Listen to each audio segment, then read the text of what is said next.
Welcome to Center for Architecture and Metropolitan Planning. Welcome to Conference on City Development and Role of Brownfields. My name is Jiří Jaroš and I work here in CAMP. Today we will talk about sustainability, about brownfields, about the future development of cities. This conference is held by Czech Green Building Council, and its Executive Director Simona Kalvoda is here with me. So I would like to ask you if you introduce Council and our conference. Thank you, Jiří. Well, ladies and gentlemen, welcome to this event. As Jiří said, it's organized by the Czech Green Building Council with the support of the Center for Architecture and Metropolitan Planning, and thank you for your support. We are all facing the Green Deal. Green Deal is becoming a reality and is going to have a big effect on all aspects of our lives and the environment we live in. The built environment has got a very big potential for improvement and for lessening and reducing the effects of climate changes. The Green Building Council for the last 12 years has been supporting, promoting and pursuing the principles of green building. Our ultimate goal is to achieve Vision Zero, which means zero impact of buildings on the environment in the whole life cycle of the building. Today's conference should be a contribution to the process of change. It should give you inspiration, it should give you some visions and provide and present some plans how to achieve our ultimate goal, Vision Zero. Before I give floor back to Jiří, I would like to thank the Green Building Council in Slovakia and in Hungary, where they invited their members and made this event truly international event. So thank you very much and have a great morning. Thank you. You have a chance to ask questions through all the conference. You can use slido.com. That platform allows you to ask me a question. I will have that question in my tablet and I will ask these questions our speakers. We have a chance to have here Eva Pangel, project manager at Smart City Unit in Vienna City, Jaromír Heinz, director of Department and Urban Design, Institute Planning of Prague, my colleague, Simon Kasperser, Director of Communication at Space 10. We will talk about IKEA's strategy, global strategy. Sandra Sindler-Larsen, architect and project manager at IKEA Westbahnhof, Robert Charuza, construction manager at IKEA, and Leos Andrle, CEO of Sekyra Group. So these are our speakers. We will have them here in two blocks. First, we'll kind of compare two cities, city of Vienna and city of Prague. But these cities, of course, are different, but they have similar problems ahead of them: building, redevelopment, sustainability, etc., etc. So first part of our program is presentation of Eva Pangel, project manager at Smart City Unit. Hello, Eva. Welcome here in CAMP. Yeah, hello, hi, a warm welcome to the conference and a warm welcome also here from Vienna. I'm sitting here in the city of Vienna, and I'm very happy to be here with you and to share a little bit of my experience and a little bit of the actions and projects that we have here in the city of Vienna. And I hope that it's also gonna inspire your work. As already mentioned, thank you very much for the introduction. My name is Eva Pangel. I work at the city of Vienna. In the Department of Urban Development and Planning. I'm also in the so-called Smart City team of the city of Vienna, and I'm very happy to tackle this very interesting topic with all my colleagues here in the city of Vienna. I have been working here for the past about 6.5 years. I'm holding a master's degree in climate change. And for me personally, it's very inspiring and I'm very happy to see how change is really happening, like in the past 6 years. I remember when I started, climate change was not high on the agenda, and really now it has changed a lot, and I can really see that it's in people's minds, it's on the agenda, it's in the politicians' programs, and so on and so forth. And yeah, thank you very much to everyone who contributed, starting from the EU and national level, but also I think a lot of grassroots, like the Fridays for Futures, have made that happen. And yeah, I'm very happy to see that. On the same time, as you can see also in the background, we have an urgent problem. It is getting warmer and warmer. Climate change is happening, and more greenhouse gas emissions are emitted every year. And we really need to make a deep change in our society and in our way the city works to actually meet our targets. I'm very happy to also announce that Vienna wants to become climate neutral by 2040. It's a new target that was published in the new government program in 2020. And we are now working on actually integrating this target into our overall strategies. And I'm going to show you a little bit on how we are doing it and what we are dealing with at the moment in the city of Vienna to accomplish that. And I'm also going to show you a few actions that are happening in the city of Vienna to actually realize this and get this emission reduction on the ground and get happening. What is my work? Like, what is my work? What is the work of my colleagues? And also, why are conferences like this so crucial? Because what we do is at the beginning, we look at global challenges. We look at the challenges that we are facing at the moment. Is it urbanization and more people are actually moving to the cities, and they want to also get the social infrastructure. They want to have the building in place. They want to find good green infrastructure and so on and so forth. And we really have to keep up with this challenge and get that going. At the same time, we have topics like digitization. I'm pretty sure your cities are facing the same thing. We really don't know actually how our society is going to transform and how our cities are going to be transformed by digitization. It's a topic that we need to stay flexible on, and we need to try to get the good things out of it, but also try to regulate the negative aspects of digitization. Globalization, we have that as well. And of course, we look at climate change, what's happening internationally on that topic. And we were looking at these challenges, and my work and the work of my colleagues is to actually translate this and break this down to a city level. Sometimes it's not so easy to identify what does this really mean for our district, for our buildings, for our city. And this translation work is really what's going on. And then, of course, we need to face it. We need to address these challenges and create an environment to actually be able to address them. And we do this in the so-called initiative for Smart City Wien. I'm really happy that in the city of Vienna, we have sort of a platform, a smart city platform, where we can actually work together on these topics and work in an interdisciplinary way. I'm pretty sure if one of you also works in the city administration or another administrative body, you may be well aware that in the past, we've worked a lot in our silos. We've worked a lot within our respective departments. And this really needs to change. We really need to work cross-sectoral. And that's why I think also the Smart City Vienna initiative is such a great thing, because you can really discuss synergies. We can also discuss conflicting targets and so on and so forth. The Smart City Wien initiative started in 2011 by our mayor. It was initiated by our mayor. And as I already mentioned, a lot has happened since then. The first strategy was adopted by the city council in 2014.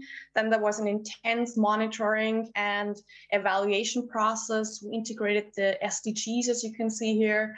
And then we adopted the new version of the strategy in 2019. And I already mentioned it at the beginning, the politics of climate and avoiding climate change are so dynamic. And I love that. It's absolutely amazing that now, only 2 years later, we actually are revising our strategy again and trying to really implement climate neutrality in our strategy, which means that a new strategy will be adopted by the end of the year, showing how we can reach climate neutrality by 2040.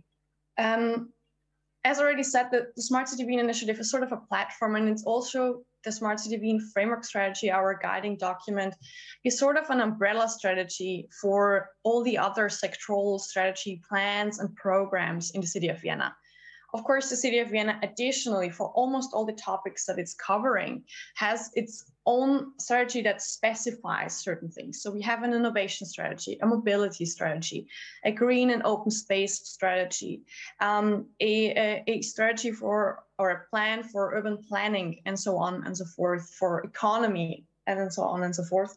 But the beauty of it is that it's actually covering all these topics, the Smart City Wien framework strategy, and therefore allows to look at it in an interdisciplinary way.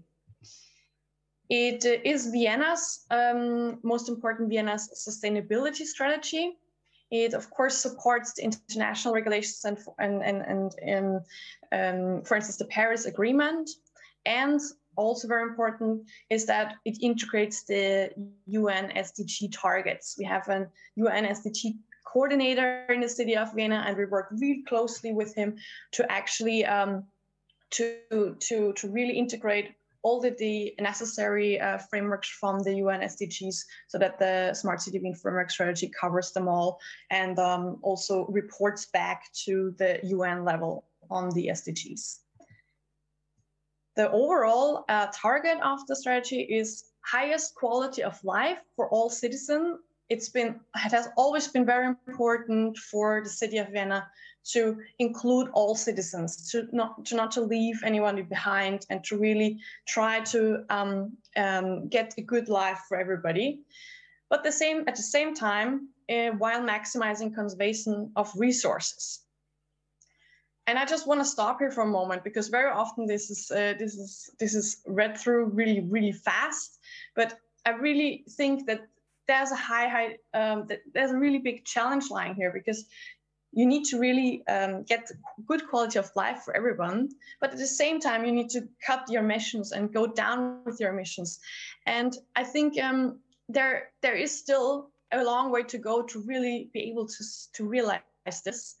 And I think we really need a lot of social and technological innovation to actually get there. And not only social and technological innovation, I think if we're really looking at it from a closer perspective, we need a change in our economic system, in the way the city works, in the way the city cooperates with citizens or companies. And we also need a really big shift in our value system and the way we look at the world, and how we really change in our lifestyles to really be able to get to zero emissions. So there's still quite a long way ahead. The Smart City Wien is based on three main pillars: climate adaptation, climate protection, and I'm very happy to also announce that circular economy is now a big part of Smart City Wien as well. We really need these three pillars to get a resilient, climate neutral, and circular city. And as I said, really circular economy is one of the next things we're really going to tackle. And there's a huge potential, but also quite a big challenge ahead of us. As you can see here, the Smart City Wien framework strategy covers a lot of topics, like we have here the energy supply, mobility, buildings, digitization, health, participation, science, research, education, social inclusion, and so on and so forth. And this structure shows there are about 12 thematic fields and about 60 different targets, how complex this is. And I think you can imagine how many stakeholders within a city work together to actually create such a strategy and to work together. We have about 50% of all our departments are involved in actually designing our strategy. And this is also a great opportunity to really get people together and to get the topic of climate change away from only the environmental department to really get it into all policies and all political topics. As I said, we have about 60 different targets, and I just want to give you like a few, like a little glimpse on what they look like, because they are very different. We have a lot of very soft and qualitative targets, like one of our main one is highest quality of life and life satisfaction in the world. We are often ranked as the most livable city in the world, and we want to keep that.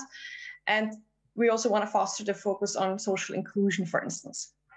They're very soft ones, but they are supported by a set of indicators that these things can also be measured and validated.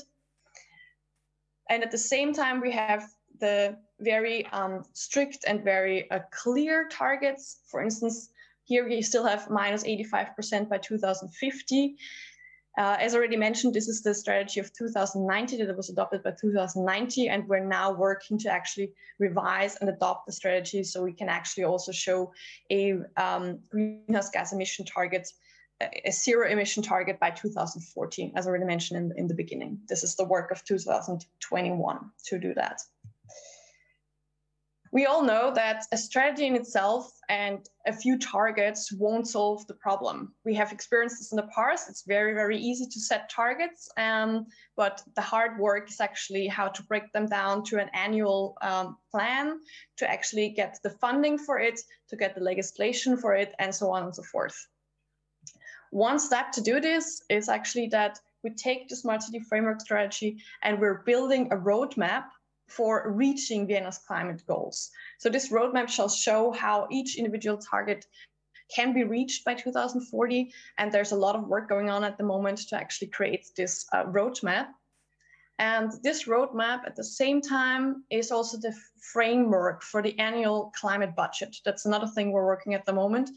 The climate budget shall be a climate action plan that shall be adopted by the City Council at the same time as our financial plan, which allows the topic of climate change to become like as important as the financial one, and to not only look at city budget from an economic perspective, to say, okay, we have a limited amount of money, what shall we do? We also want to ask us the question, we have a limited amount of CO2 emissions that we can still emit in the city of Vienna. What shall we do with this? And this brings a new mindset into the negotiations, and we really hope that this is gonna change something fundamentally in the way we think about budgeting. As already said, it's very often we are looking at the future, we're looking at today, and then we're looking at the future, and we're looking at the future on what it shall look like. We want to have zero emissions, we want to have sustainable mobility, we want to have zero energy buildings, and so on and so forth. But the big question, and that's also what I see in my daily work, the big challenge and the big question is, how do we get there? What do we need to do? What are the next steps to really get there? Otherwise, it remains a visionary technical question, and we are not asking ourselves, what does also the city of Vienna internally need to change to actually be able to get to zero? A city administration can change internal planning processes. It can build up knowledge within city departments, can adapt jurisdiction. It can increase climate-friendly subsidies, but it also needs to actually cross and delete counterproductive ones. Still a lot of money actually goes into empowering the old system. We need to initiate pilot projects, communicate with our citizens and stakeholders, build up corporations, and much more. And if we do this now, we can actually get to net zero in the future. I'm going to show you a few more elements on what the city of Vienna is doing to actually get there. We also know that we cannot do it alone as a city. We really need other stakeholders on board as well. And we need the companies, the citizen, the researchers, and so on and so forth on board to actually be able to get there. So one of the elements that are in place is a climate council in the city of Vienna. We are very happy that we have an advisory board of researchers that help us and our politicians to frame our strategies in the right way and to get the right projects on board. They help and they really advise us at the city administration and the politicians on how to do that. And I'm very happy to have a scientific backup of what we do here. And it's really great to have them on board. We also know, as I said, that we cannot do it alone. We need the citizens on board. That's why we have a participatory budget. It will start in 2022. It's a budget of about 6 million euros. And the idea is that citizens of Vienna can hand in their own ideas and projects. And at the end of the day, a jury, also consisting of citizens, will select the projects that were handed in advance by the citizens, and will actually allocate the 6 million euros to the respective projects that were selected. So it's a truly citizen-driven process. We are really looking forward to this, and we're really curious how it's going to go. At the moment, we're preparing and drafting the process. And yeah, as I said, it will start next year with a few pilot districts in place. And I'm really going to look forward to this. More and more, the city realizes that there's a great power on the neighborhood level. And it's really important to tackle the neighborhood level to actually get the climate transition going. We are realizing the neighborhood level is the level that citizens understand. It's where change is happening, but also change can be actually seen and felt. So more and more things are targeted towards the neighborhood level. And just to give you an example, the Superblocks, it's a concept that probably many of you know. It's a concept from Barcelona, where we try to transform conventional car-oriented and car-focused streets into streets that look like what you can see here in the picture, to really make them a great space to play, to meet, to interact, and to socialize. And at the moment, we have 1 or 2 pilot projects in place, and more will come in the future. We're looking at holistic renovation and the one-stop shop for refurbishment. We used to really tackle one single buildings when we talked about renovation of buildings. We want to move away from this. We want to look at a whole entire district or an entire neighborhood and integrate aspects like how can we integrate renewable energy into this area? How can we transform the streets and the public space that within this area? How can we also renovate in a way that allows us to integrate more bicycling, more walking, and so on and so forth. And one great achievement is that we have established a one-stop shop for refurbishment. It's called Hauskunft. We realized in the past, if you're a private owner of a building in Vienna, you need to go to a lot of different departments within the city to actually get all the fundings going, all the it's called Genehmigungen. Sorry, get all the regulation on board to actually transform your own building. And this one-stop shop called Hauskunft really allows private people to go to one single shop, to one single department, and to get all the information that you need to actually transform your own building and renovate your own building. We have a solar campaign going. There's a big drive behind this. We want to get to 800 megawatt peak by 2030. And we're currently really looking at where to place solar panels. We know that, of course, we want to use our roofs in the city of Vienna, but we want to and need to go further and to look into creative areas as well, how we can actually place and install such a large amount of solar panels in the city. And we also are looking at greening the neighborhoods. We have a lot of projects going on, once again, on the neighborhood level, on how to also, not only from a technical point of view, can green the neighborhood, but how do we get citizens on board with it? How can we maybe engage them into maintaining also the infrastructure? How can we finance this transformation of neighborhoods? And all these questions are very crucial if we really want to transform our city. I would like to, thank you. I would like to just close up with a very personal remark.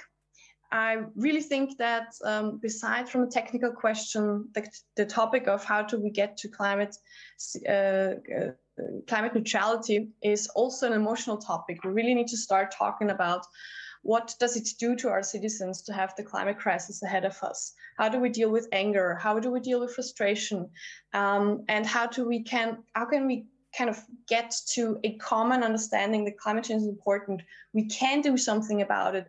And how can we make it a project where people feel engaged and committed and powerful? Thank you very much. Thank you very much, Eva. May I ask you one question before Jaromír will be ready? I would like to ask you, you had that on one of slides. It was future and versus today. And I would like to ask you if we are presenting brownfields or projects that are redeveloping them now, and we have plans for them for 6-7 years maybe. So it's something that we designed it in the past. Is it still future, or we are building something that we thought the future will be 6 years ago or something like that? Isn't that a problem? That because the sustainability and climate change topics, they are, you know, very progressive. And is it possible that something that was modern 6 years ago is still modern now, and it still fulfills all needs we have? It's a very interesting question that you're raising, and I'm just thinking back of a discussion that we had about a few months ago, where we were also talking about redesigning a brownfield area in the future. And we had a lot of ideas, a lot of good ideas about sustainability and what we can do to make this transformation of the city area in a very sustainable way. Mobility plans, green infrastructure, circular housings, and so on and so forth. And at one point during this discussion, we were thinking like, actually, I mean, we're planning ahead like about 6 to 10 years, maybe even more. How can we know what the city and what our society, with all the change ahead, is going to look like in that future? Right now, when we talk about mobility, for instance, we think it's very innovative if we have like bicycle lanes and we have walking paths and so on and so forth. Maybe in the future, we won't even have any cars anymore. So can we be even more creative on how we transform our streets and public space? And at the end of the day, we were really trying to also conclude with the fact that we need to adapt our planning processes in a little bit of a more flexible way, or to leave space open for unknown future scenarios, because we just don't know. And it was a new way of thinking. And I think there's still a lot more discussion I'm sure there's more discussion needed on that. Well, thank you very much. We will have time for questions and answers after Jaromír's presentation. Now, please welcome Jaromír Heinz, Director of the Department of Urban Design here at Institute of Planning and Development, Prague. Welcome. Thank you. Good morning, ladies and gentlemen.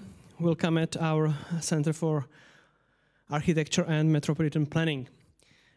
I'm very happy that I can present today together with Vienna. Before I start, let me introduce myself a little more. I work already for more than 9 years at the Prague Institute. So in my current position for 3 years before, I used to work on a new land use plan for Prague. We call it Metropolitan Plan. And my background is architecture and urban planning. I cooperate with University Center for Efficient Buildings at Czech Technical University, and I teach at Faculty of Architecture. My presentation will be divided into 3 parts. In the first, I also will do an overview what we have, what strategies and plans we do have in Prague. Then the second part will be about 2 cases where I would like to show the lessons we have hopefully, I hope, learned. And the last part would be about specific projects where we would like to highlight and demonstrate the goals and principles which are in strategies and plans. Well, I will start with the strategic plan. In Prague, the strategic plan is quite broad document.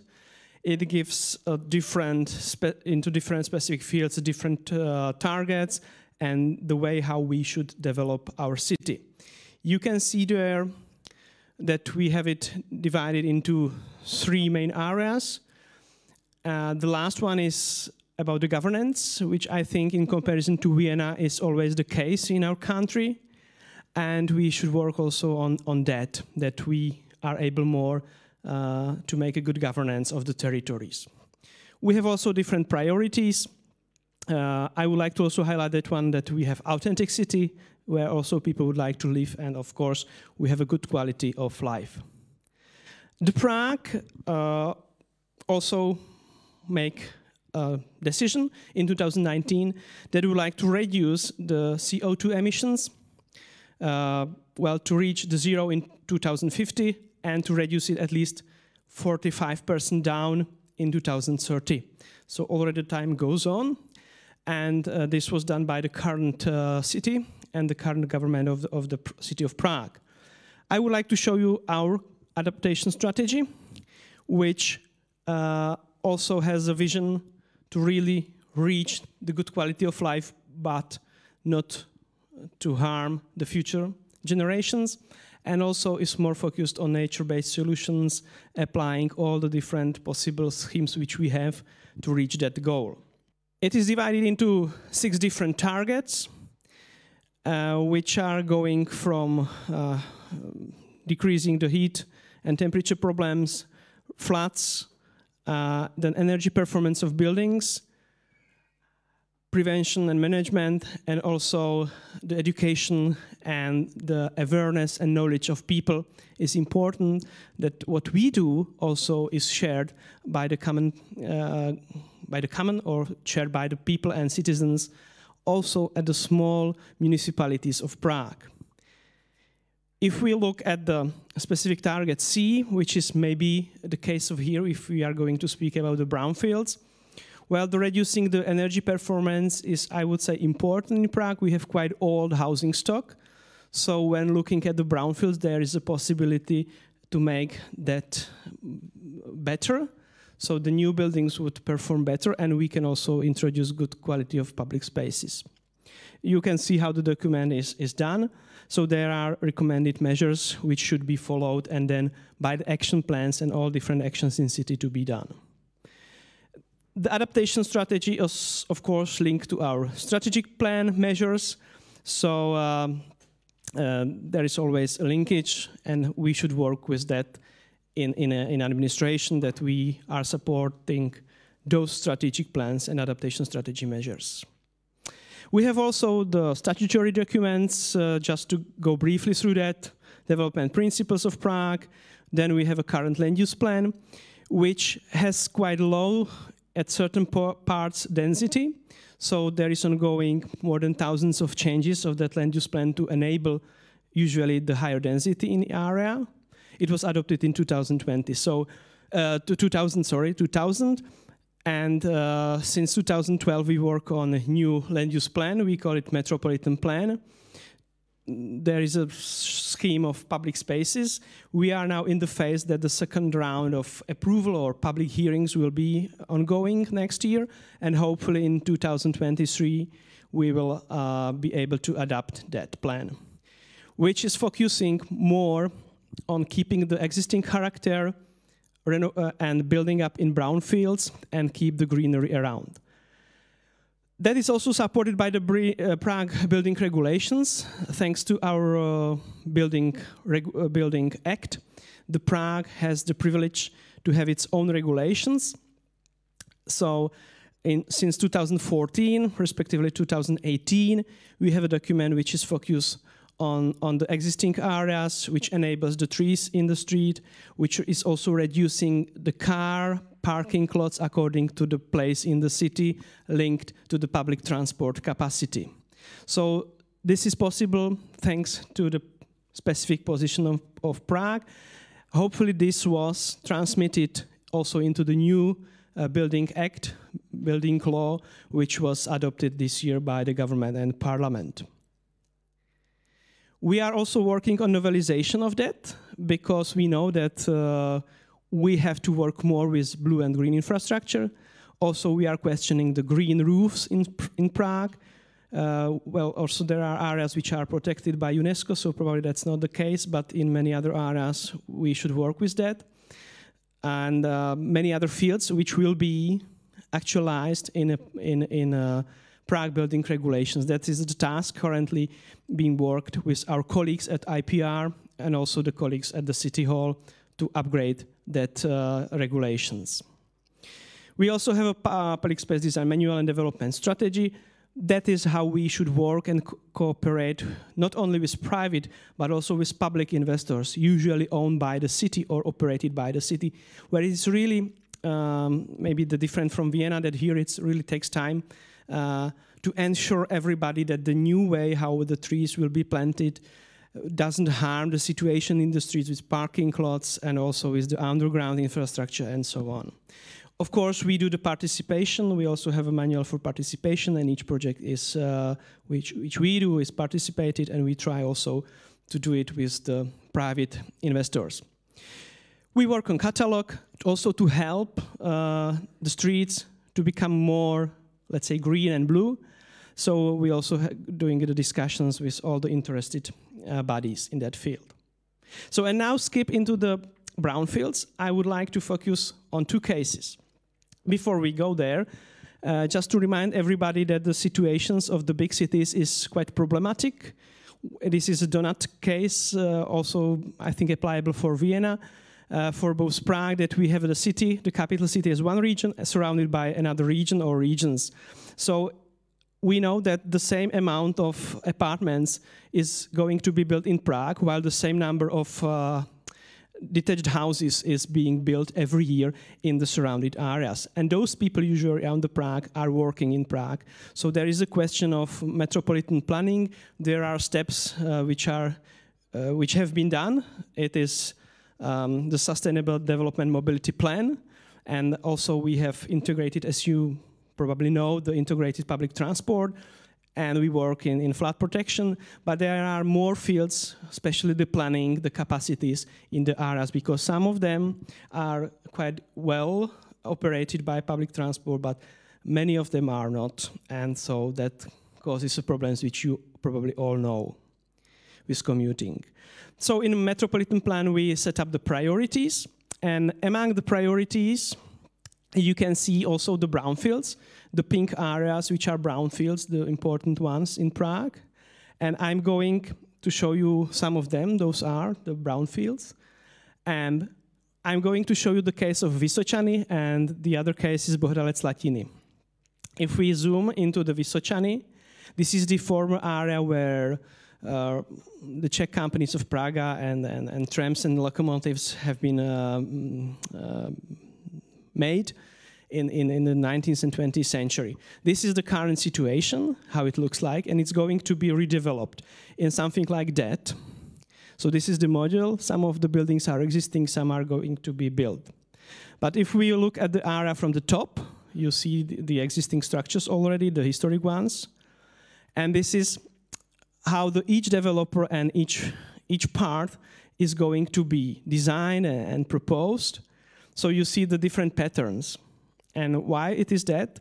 Because we have only such a document, which is the land use plan, and there is no deep and no more coordination. We only use this. So each investor was trying to fit in the existing land use plan. So the result is that from the structure like this, where you can see the old factories, we are going to destroy such an amount, or is already destroyed, some of them, or some of them are destroyed. And we are going to replace it by these structures. And what does it mean for people then living in the area is that we would have this structure of public spaces.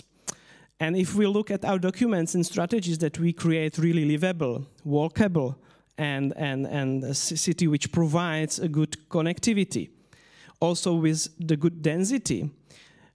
Here we have metro stations, here we have everything, but always if we discuss the development of this area, I hear from my colleagues at Institute, at the city, that we have to stop the density because there is not enough space for cars to operate, that we cannot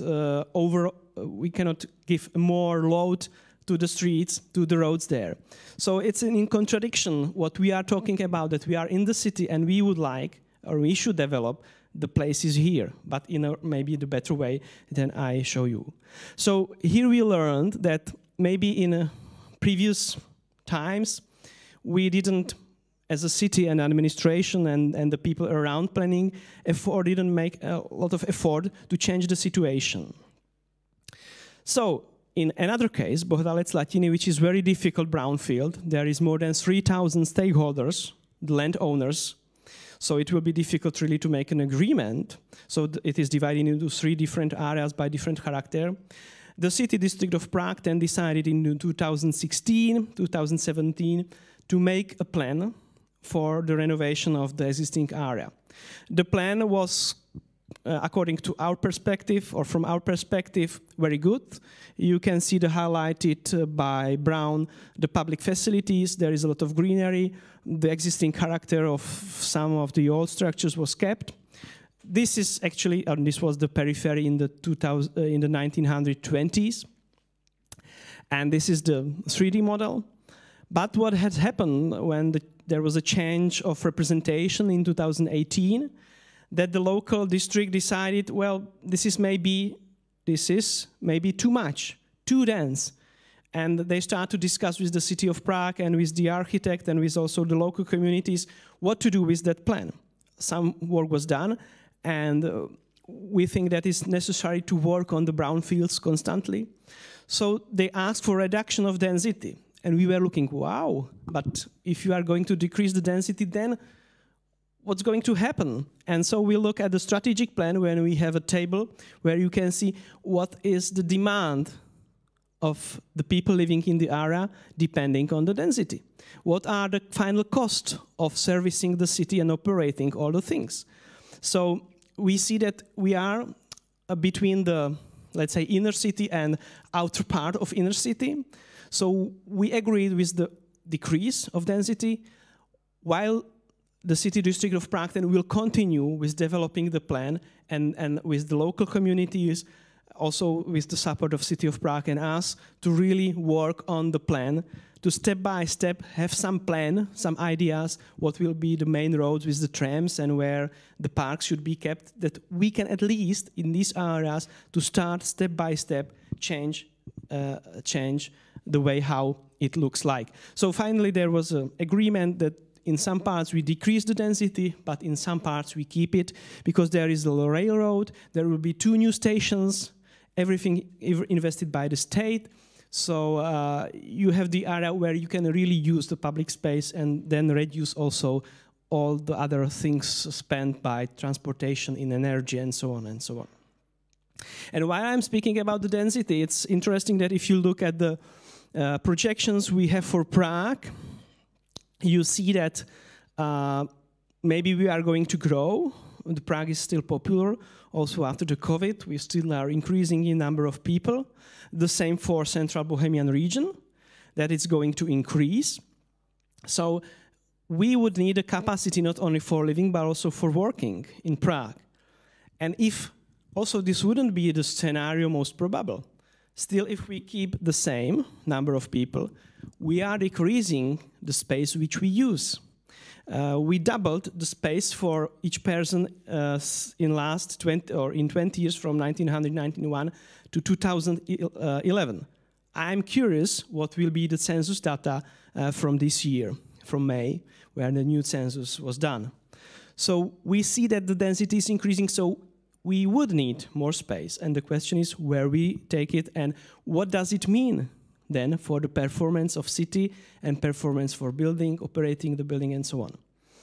We also looked, because in many Western cities, we have and Central European cities, we have the problems with housing shortage.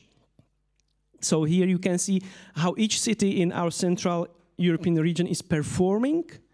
So you can see how many apartments per 1,000 inhabitants was every year delivered to the market. So you see that the city of Vienna is a little bit higher than Prague usually. The exception was before the crisis, 2008. And you see, for example, that Budapest was decreasing every year. So we end in 2017, that was because of research, and also the data of these finished apartments are available really several years back. You can see, and therefore we work also on the brownfields in Prague, that the main stress of the current city council and also our team at IPR is really to support the redevelopment of brownfields. I would like to invite you to see the exhibition, Žižkov freight station for cargo, built in 1930s. There is a protected building of the stocks, and where and around the new city district will be developed.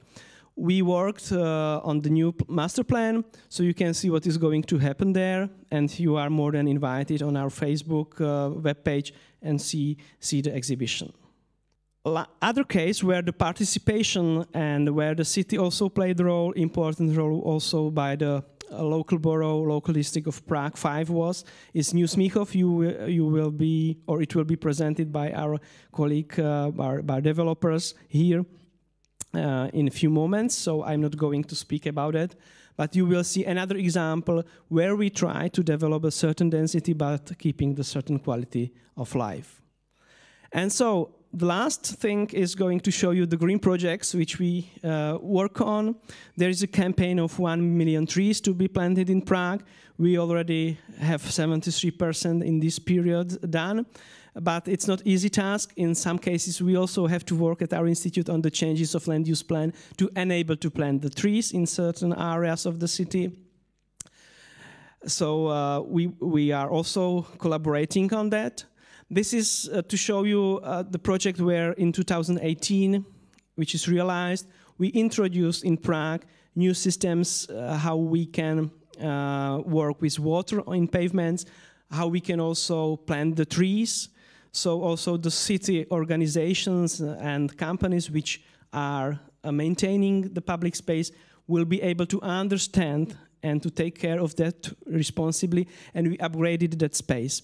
I would like to mention that when I'm standing there, I always remember my travels to Vienna in 1990s, and when I'm standing there, I'm looking at it and telling myself, well, here it looks like in Vienna. I'm telling because we always do some comparison with Vienna, thanks to our history and the background, but also we compare and we try to also learn from Vienna.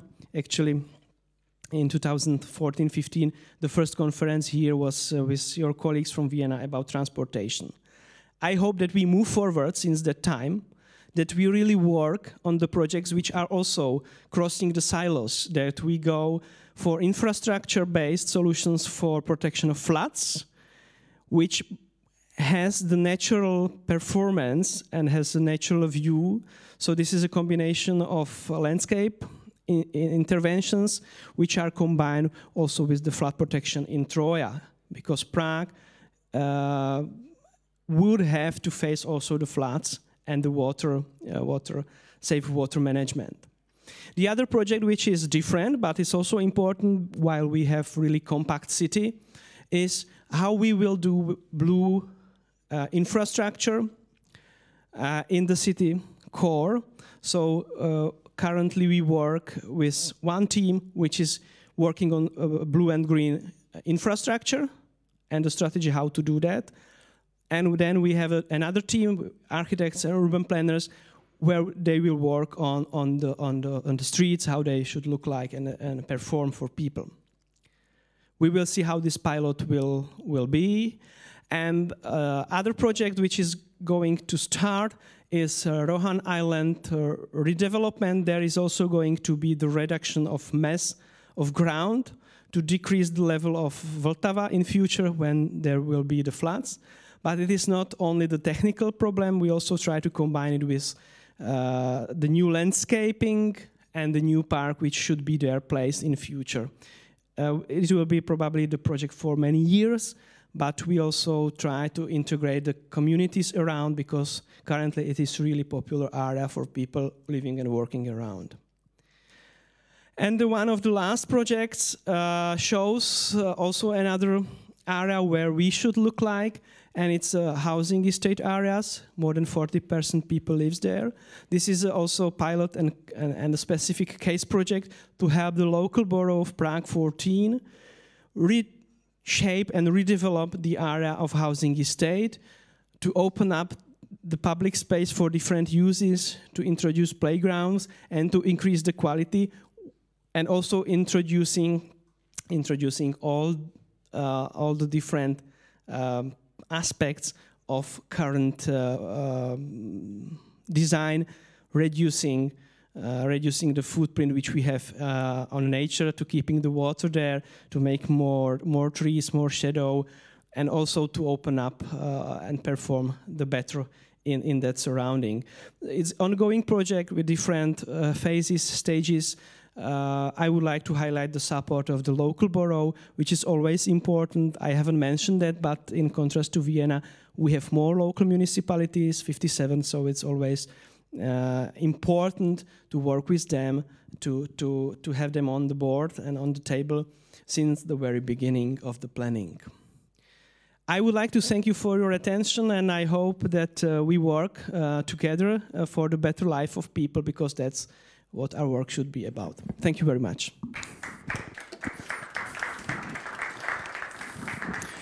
Thank you very much. Now we have Eva and Jaromír here for answering your questions. I've read some on Slido, so thank you for them. The first question is similar that I asked Eva before you started. It's in context of regular planning in Prague, that we need time for everything.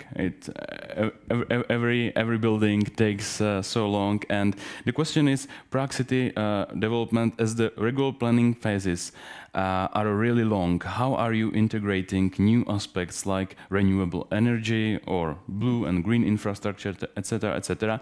And I mentioned that you have shown us the Nation Museum area. A lot of pavement, but it's focused on blue and green infrastructure. You can say some details about that, but it's next to Wenceslas Square, a project that is 15 years old now, maybe, and it is integrating some sustainable parts. There are some principles of collecting rainwater, etc., etc. Can you say more about these two projects? Because the museum was made in few months, but Wenceslas Square is a 15 years old project. Okay, I will try to answer the first question about introducing the current knowledge into the projects while they are old. Well, if you see on the phases of the project, the longest part in Prague is, we call it územní rozhodnutí, so it's a planning permission. And this planning permission, of course, gives also the parameters which are important then for performing very well in a let's say water and in a green and other aspects of the buildings. You have to always work with that. But that takes the longest part, and then the building approval and then the building itself is the more shorter part. So I think that even though the process is quite long, still enables everybody to perform at the end of the project. But of course, for the investor, might be the questionable how the whole financing of the project will be then performing, because each technology, each new thing, each change actually in the project costs money and usually increases the whole budget of the project. So maybe this is also something which a new building law was trying to change, that we have only one step approval, and we should have also the reduction in time in future that was promised. But what is necessary to mention is, and I was trying to focus on that, is the density and the use of the area. Because in many cases of Prague, also the length of the process is caused by the situation around, and also in planning, that as a society we are not going to accept that the density around is acceptable and is okay, and maybe even a little bit higher density, because then we use the space much more efficiently. And then also we have to add all other measures and other technologies and things. But if we, at the very beginning, reduce the number of people using the space, then all other things might help, but an overall image at the whole city wouldn't be as good as maybe we would like to wish. And when looking at the specific projects of Wenceslav Square, renovation of the public space, there was a competition. And of course, since the competition, there was a time since we decided to realize that. But the winner, the architecture bureau of Jakub Ziegler, was asked to upgrade the project. There will be 2 lines of trees on each side. Currently, there is only 1 line of trees. So I would say that that is a lot, because you have to take into account that we are within the Prague protected area of the highest protected possibility, which we can image in UNESCO, under the UNESCO supervision. But the UNESCO really liked the changes which has happened in museum and also in Wenceslav Square, because it's also changing the way how the Magistrala is used. Plus there is you mentioned it, the water collection. We are introducing the tram back to the Wenceslav Square, so the public transport. And also, if we speak about the sustainable development, we also have to speak not only about the environmental aspects, but also social and economic aspects. So hopefully, with the renewal of the public space, also the street and its usage will be upgraded and changed. So the Wenceslav Square might have a better qualities also for inhabitants of Prague, not only for tourists. So there it will be the place where we would like to come back again, and we will use it. And in museum, there is a new pavement, which was difficult also to make an agreement with the people from monument protection, because they would like to copy and paste the old ones only, but we would like to work with the pavement that is more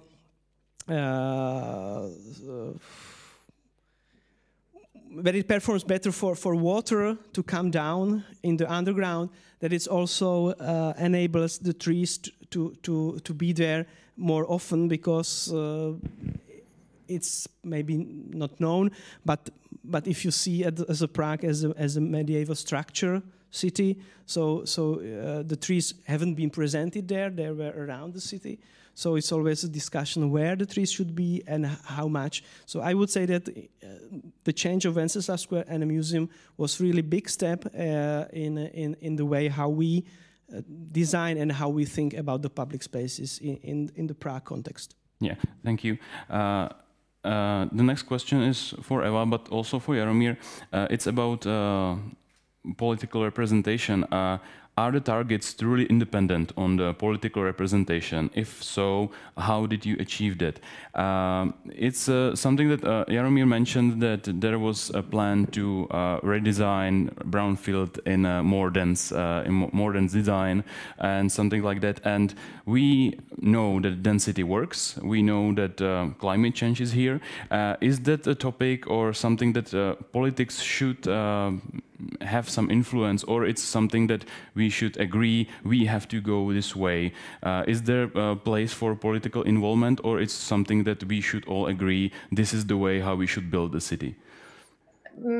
I'd like to just have a question. You said if the targets are independent, did you mean like the cooperation between politicians and the city administration and maybe the scientists? Is that maybe what you asking for? Yeah, we have seen examples like returning public space to people, focusing on green blue infrastructure, etc., etc.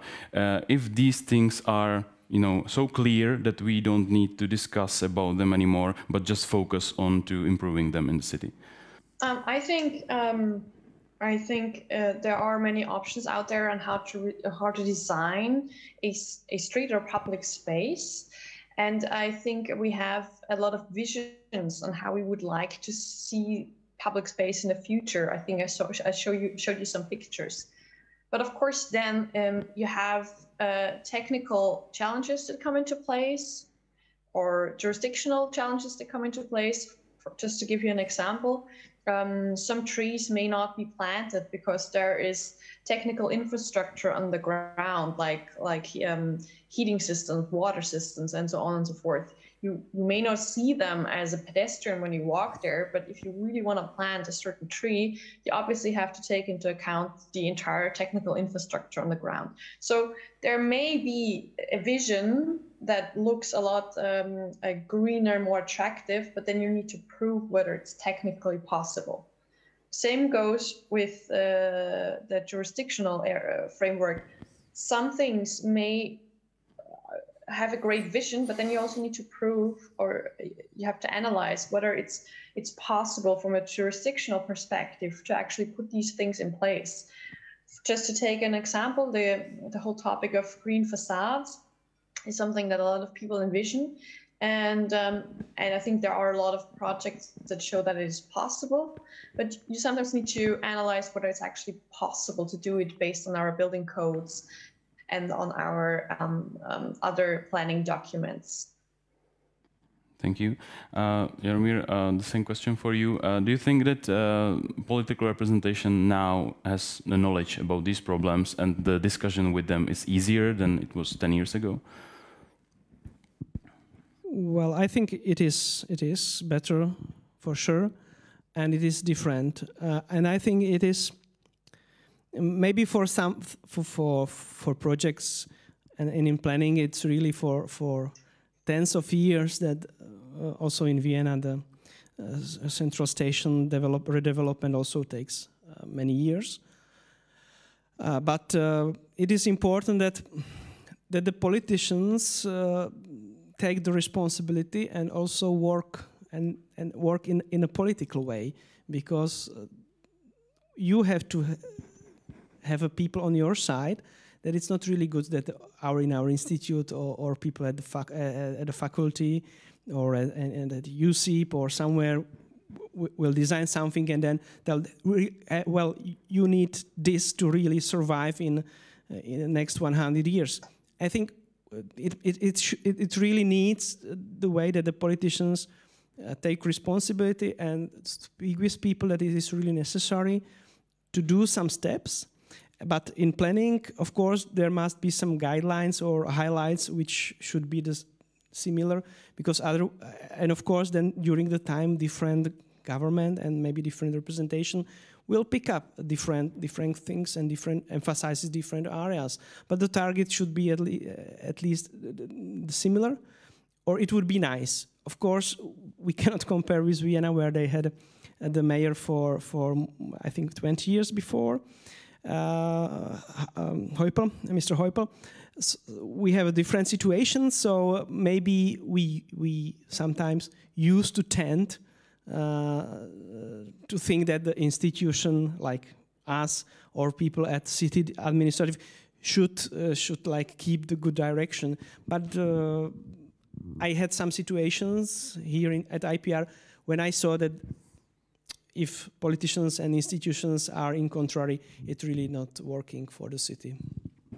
There is a question focused on Prague. What is the horizon when the areas will be fully finished? Smíchov area, Vysočany, for example, the rail station at Žižkov? Well, this is the Žižkov, the last one. We have a proposal for the change of land use plan, so it's another 2 years, one a year, another 2-3 years when some permissions will be done. So we are speaking about the horizon of 2030. And if we speak about Vysočany, I mentioned half part of that is done, another is ongoing. So it will be sooner.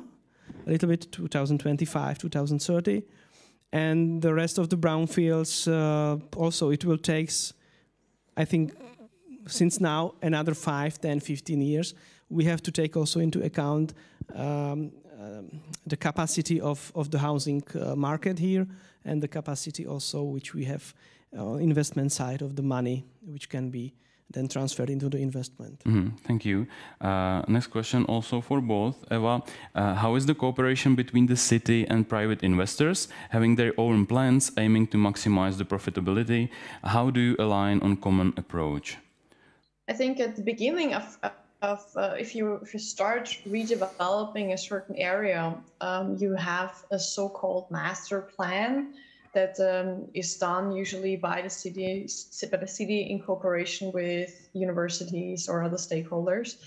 And this great master plan shall actually give the design, so to say, the overall image of the area.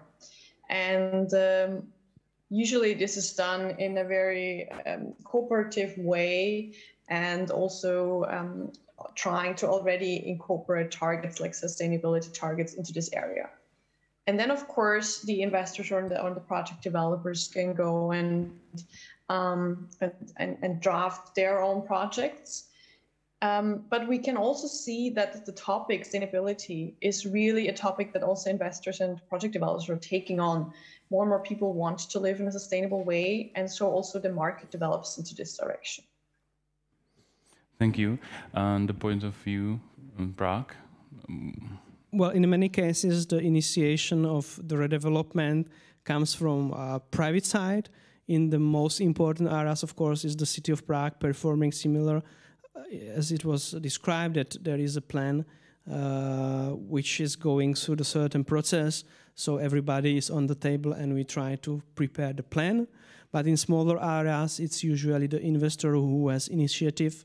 So he comes to the city and local borough, and today we, since the very beginning, try to work with investors to prepare the good plan. And as it was mentioned, the investors really try also to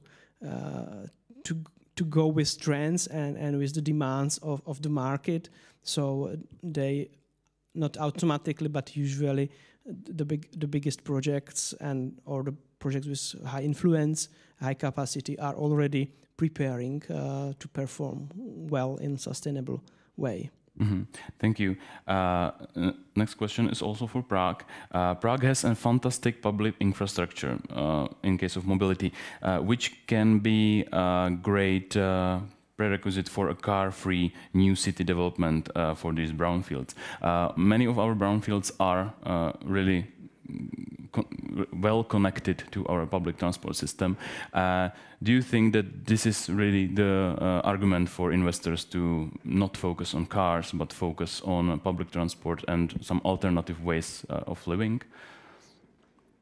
Well, some investors already did some buildings in the city center which has no parking or has a proposal to has no parking space. Those can be which are really close to the metro stations or railway stations.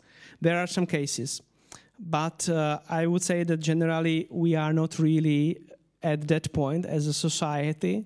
We have many also challenges in our legislation because it is not really allowed to do something without having at least certain amount of parking lots. And also, if we look at the streets, then there is a question, if we are not going to use the cars, then there will be some way of movement on the streets. And if you look at the streets in the historical course of the European cities, the streets have been designed and proposed 1,000 years ago, and still they are there, and we use them differently. So I would say that the streets and their parameters should maintain at least similar, because we will use them nevertheless, and or the history and the research proves that the streets will be used, let's say, independently on the way how we move there. But their width actually is more linked to the facades of the houses and the height of the houses and the way how we live also in the houses surrounding the public space. Mm-hmm. Thank you. Question for Eva. One mentioned that someone asked you to share a link about Vienna's scientific board, so maybe we can share it on Facebook under the video. But the question for you is, we have seen projects focused on public space like Superblocks, etc., etc. What is the public opinion about these projects in Vienna? What were the first reactions, and what are the reactions after years or months after the installation or redesign of the street? Yeah, thanks for the question regarding the Superblocks. As I said, it's a concept coming from Barcelona, and Vienna is just exploring how it can actually implement this idea in the city of Vienna. Of course, the aim is that you take a zone, like a neighborhood in Vienna, still allow cars to go around, but then within the center, so to say, like taking a few blocks and a few streets, transforming it into a more public space where you can play, walk, and so on and so forth. And I think you have two groups of people. One of them really appreciating that your children can play on the street, that you have less noise, that you can actually walk or take a coffee with a friend on a park bench, and so on and so forth. And of course, then there's this other perspective, and the other group of people just being afraid also of the change, or being also afraid or that they will not be able to use the car as they used to. And I think we need to take both groups very seriously. And of course, a lot of people have a more gray opinion, but these are just more two extreme opinions. And I think we need to take both groups very seriously and just to try to find solutions.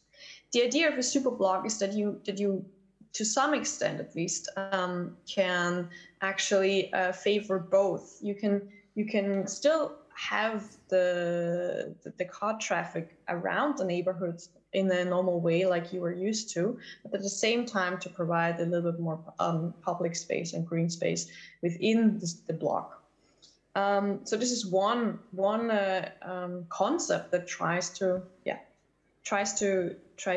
take both opinions seriously.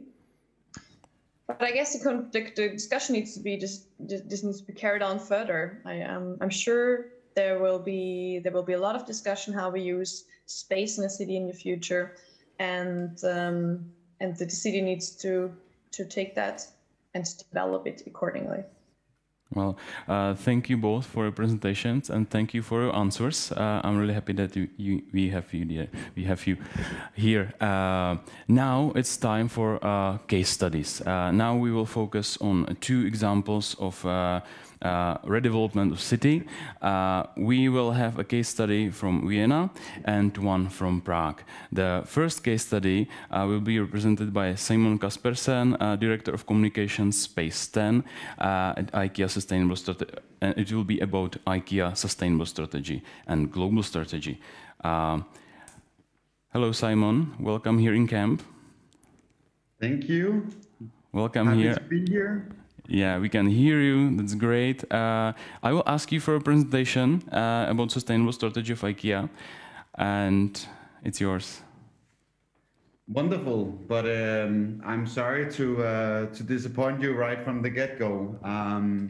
Actually, I'm representing Space 10, which are indeed fully dedicated to IKEA, but I'm actually invited to share insights from our new book called The Ideal City. So the IKEA sustainability strategy, which is actually quite progressive and quite ambitious, you will have to go elsewhere to actually get an introduction to that. But I think you should do it because it's quite ambitious. But let me share my screen actually, and so yeah, I actually want to share insights from a new book called The Ideal City. And yeah, I'm Simon Kaspersen. I'm coming from Space 10, and we are a research and design lab based in the heart of Copenhagen. And we are on a mission to create a better everyday life for both people and the planet. But besides Copenhagen, we have actually also popped up in cities like New York, London, Shanghai, Nairobi, New Delhi, to name a few cities. And as I said, we are fully funded and fully dedicated to IKEA, a quite successful home furnishing company. So why the heck am I here to talk about architecture and city development, you might ask? Well, at Space 10, we research and design beyond the current business of IKEA. We look into everything from new advanced technologies to the future of food, to how we democratize access to clean energy, as well as self-driving cars or autonomous architecture, which it will basically become. So that's because our starting point is not IKEA, but actually how the world is changing around us. So we explore, you could say, the big macro trends that will impact most of us, and try and see if we can find some patterns in that chaos to design a more desirable future. And architecture and city development is one of those themes that have really caught our interest. And why, you might ask? Well, 1.5 million people move to a city every week, which means cities are rapidly becoming the shared home of humanity. But cities has also become the center of some of the biggest challenges we face as a human species. And if we look into some of those challenges, we see some of the same as Eva also presented. One is that we simply lack affordable housing in almost every major city in the world. Simply put, we are not building enough affordable homes to keep up with the demand. And without action, 1.6 billion people, not million, but billion people will lack access to affordable, adequate, and secure housing by 2030. So a massive challenge. Second challenge is unfortunately even bigger, and that is that we are facing an accelerating climate crisis, while we are at the same time overstretching the finite resources of our planet. And cities are right there in the heart of the problem, accounting for 75% of resource consumption and 80% of emissions. And especially the construction industry is incredibly harmful and account for more than 35% of all global energy use and nearly 40% of CO2 emissions. So with so many people that will keep moving into cities every week, the emergency only looks to get a lot worse. So finally, and the third big challenge that we see is that, weirdly enough, that despite that we are living closer and closer together and are more connected than ever before, we actually feel increasingly lonely, anxious, and stressed in our cities. The air is polluted and the soundscapes are stressful. And in fact, city dwellers have 40% increased risk of depression. So where do we go from here? Well, we can continue on this well-trodden path that we're on today and just do more of the same till shit hits the fan. Or we can explore a new way forward and a better way forward. So we all know that the challenges are extensive, but so are the opportunities. And we've actually never been better equipped to take on the challenges we face and design a more desirable future within our cities. So we just released a new book, The Ideal City, where we wanted to take a very holistic and multidisciplinary approach to find better ways forward for our shared home, the city. And we simply started by asking, what kind of cities do we want to live in? What do we believe is important for a good life? And what makes a good home for all of us? And at Space 10, we always like to surround ourselves with people who are smarter than us. So we engage people who inspire us, bringing in bright visionaries from multiple disciplines. Everyone from legendary urban designer Jan Gehl to founder of Zipcar and mobility innovator Robin Chase, from Starchitect Bjarke Engels to the interdisciplinary design studio Urban Think Tank, from the big organizations like UN Habitat to bottom-up small community initiatives. And getting all of these diverse perspectives from all of these minds, we strive to see patterns in the chaos. And we ended up featuring projects from 53 cities around the world that inspires us. Some as small as a street tile and others as big as a citywide master plans. And we don't just feature projects from privileged welfare states that I'm currently based in, but from all corners of the world. And we used all of this input to define 5 guiding principles that we, at least at Space 10, believe should steer city development going forward.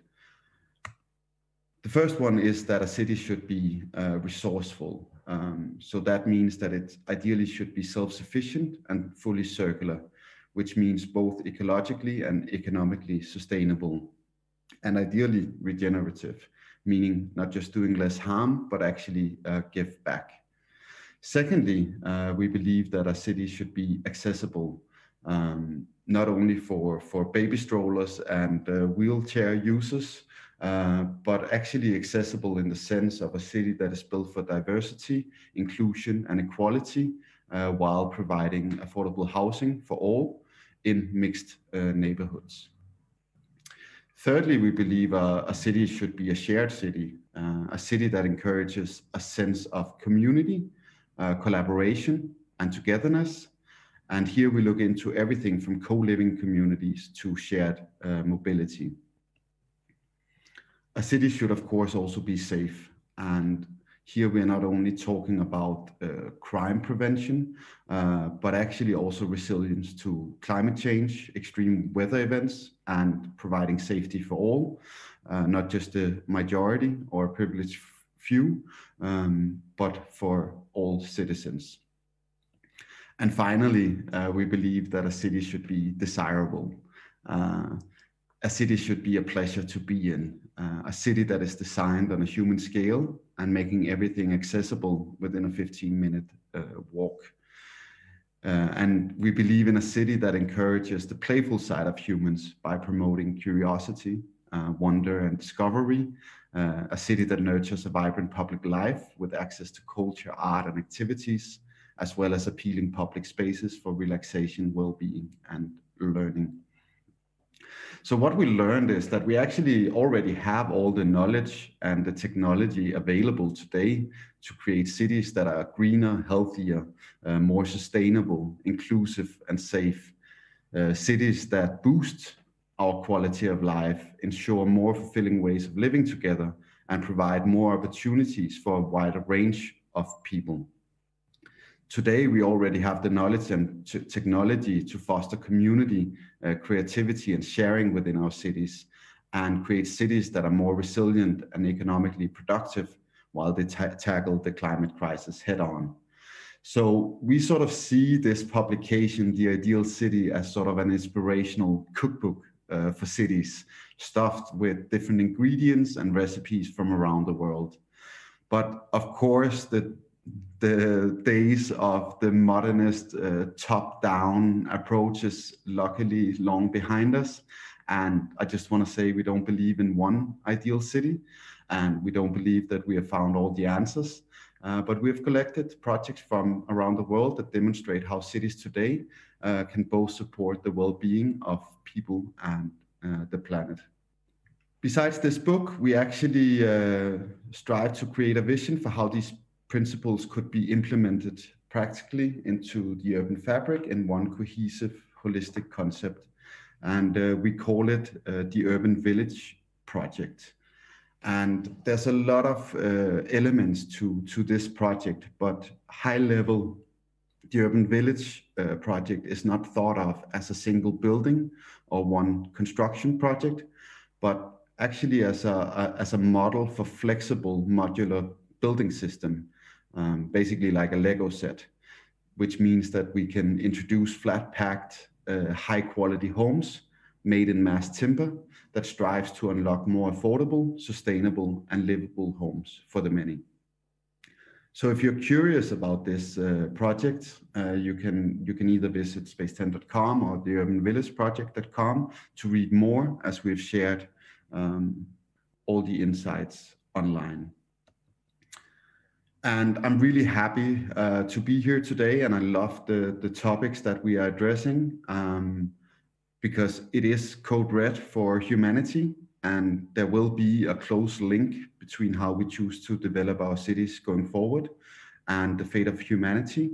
We only have one home, and the most important decade has already begun. So let's rethink how we plan, design, finance, and share our cities going forward, starting today. Thank you. And if curious to learn more or connect, then please find us out there on the big worldwide web. Thank you.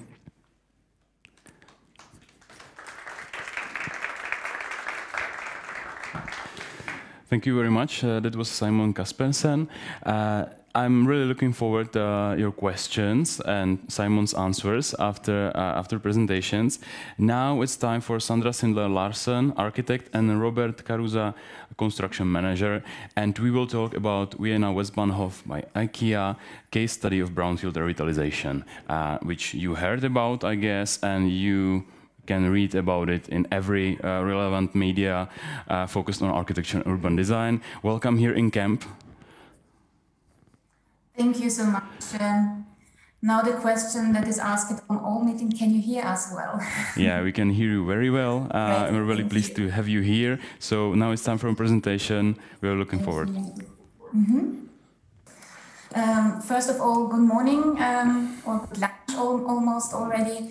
Again, thank you so much for inviting us to your super interesting conference and letting us be a part of it.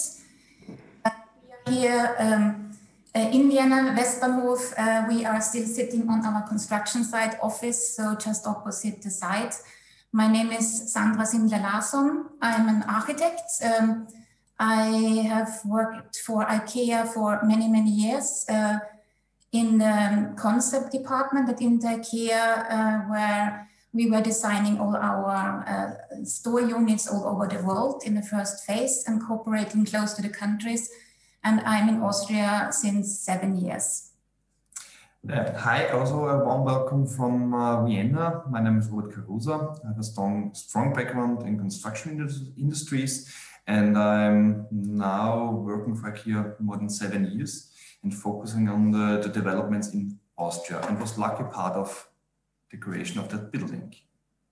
Yes, and we are super happy to be able to present the project to you today. And of course, the question that you might ask is why IKEA in the city? Because usually IKEA, as you know, has been placed their units in the outskirts of the city, often connected to shopping centers or to retail parks, very well accessible by car. So it's always really close to highways and motorways. Since some years back, IKEA changed the direction as well. And the main goal was to be closer to where the people already are. If we look to the Vienna market area, we have already 2 units in the outskirts. We have also a customer distribution center in the city. And we wanted to be closer to where the people actually are already, because of course, all these units that we have in the outskirts, you need to plan a visit. You're not able to make a spontaneous visit, or let's just go to IKEA, because it's an effort. You need to go by car or you need to go by public transport, which is not super convenient and not perfectly connected. So we were searching and scouting for a site in the city center, and we were looking and evaluating many, many different sites. But we found one perfect spot, and that is the Westbahnhof area. And we will come later into why this is the perfect spot for us. And of course, just to mention that this unit at Westbahnhof would not work without the other units. It would not work with the 2 existing stores. It would not work without our customer distribution center. And it would not work without our pickup points because it's a different concept. Here we see this is the area about Westbahnhof. It is a very dense city area. It is very close and just beside one of our main railway stations, connecting all the railway connections to the western part. So many, many people are commuting from this train station. It is just very, very well connected, super close to the longest shopping street in Austria, the Marie-Hilfer-Straße. It is very close to neighbors, people living just across the street. people are already here. So if you just see that we have an IKEA store here, and we have just a footfall of many, many million visitors every year, both from the shopping center, from the Mariehilferstraße, around the location, from the metro connections below, because there are two main metro lines actually just below the site. And our goal is to get 5 million visitors a year to IKEA. And of course, those are people that are already moving around the site. So the location was super important to actually find the location where the footfall of people without an IKEA store is already big, and take use of this footfall instead of creating any new planned visits that the people actually can just pop in and spontaneously visit us. The second, or actually the most important reason why we chose this site is the connection to the, in Vienna, excellent public transportation system. The public transportation system in Vienna is outstanding. It is almost seamless. We, as I said before, our site is just placed above the two main underground lines, U3 and U6. And it is really a hub. And if we just calculate then how many more people can reach the site within just 20 minutes, it's if you go from end station to end station of those two underground lines, you can actually reach the site within 20 minutes. So by that, we are super convenient and super accessible for many more people. We would like to share a movie that has been made in the beginning of the project, just to illustrate a little bit the idea of the project. So I would like to ask you to start the movie.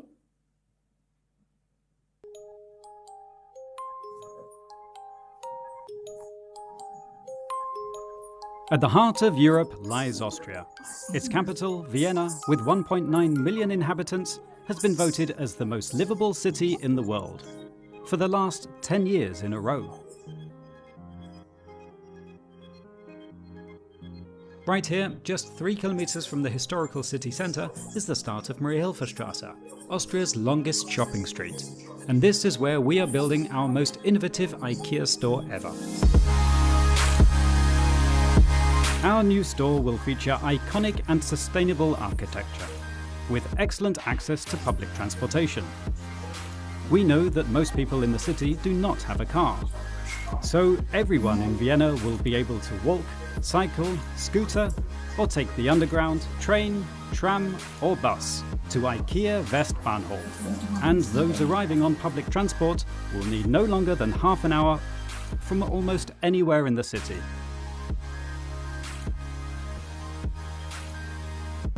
Everything that can be easily carried out of the store can be taken home immediately.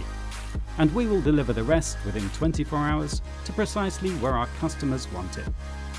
The building will host our IKEA store, an innovative hostel, as well as 4 retailers along Mariehilferstraße. And there'll be a rooftop garden too, publicly accessible with an inviting bar and a great view of Vienna's skyline. A central void will make it easy to move from one floor to the next.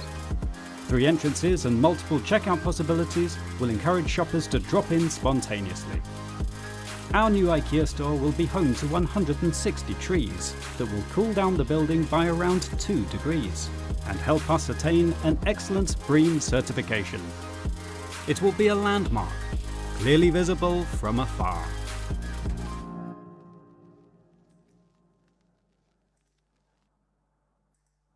We'll make it a little bit tricky for Robert when he has to explain the next video without seeing it, but we will do our best. I will try. Yes. Just a little bit about the building and the idea. We had this building, in Austria, we initiated, when we found the site, we felt like, wow, this is really, it's in the city center, it is so different, we really need to make an extra something is by building on that specific spots. It's not the blue and yellow box anymore, it is something else. And that's why we invited 9 architecture office to an architecture idea competition. that we started and just to get others' ideas and inputs in how they see IKEA could look like on this specific spot. And we had 3 rounds, and the winner of this competition was the Austrian and Viennese-based architecture office Querkraft, whose idea I will now go through. They asked themselves if you tear down the existing building on the site and you would ask the neighbors, what would they like to see there? And of course, the answer is, yeah, it is a park. You want something green in the surroundings. Especially this site where we're talking about, it is just in connection to the Gürtel, which is a very high traffic, in and out traffic from Vienna. So there are hundreds and thousands of cars that are passing there. Many people are living around the Westbahnhof area. So the architects had the idea, okay, what if we create a 3-dimensional park instead? So that was the starting point of the architectural idea around it. And then from the building as such, we had our site. It's a very narrow spot, approximately 4,000 square meters plot. And their idea was to make a setback from that site and to create an inner shell and an outer grid. So to even create some air around and fill this space in between with some extensions, with terraces, but as well all the technical installations, the ventilation, everything has been placed on this space in between the inner shell and the outer grid. So when it comes to our spaces in the inner shell, they are totally clean from any from any installations. There's no technical shafts that are crossing in the inner shell. And this, of course, these clean areas gives us also a lot of flexibility.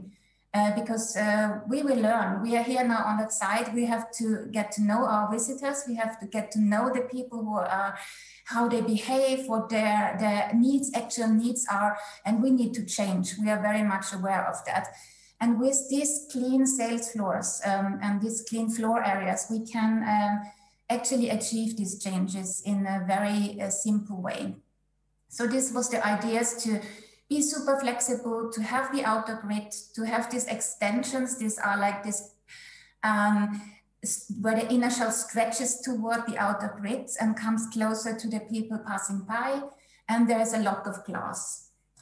Then from the trade dress, as I said, IKEA stores are usually blue boxes in the retail park. And this is also to distinguish ourselves from the rest, to stand out.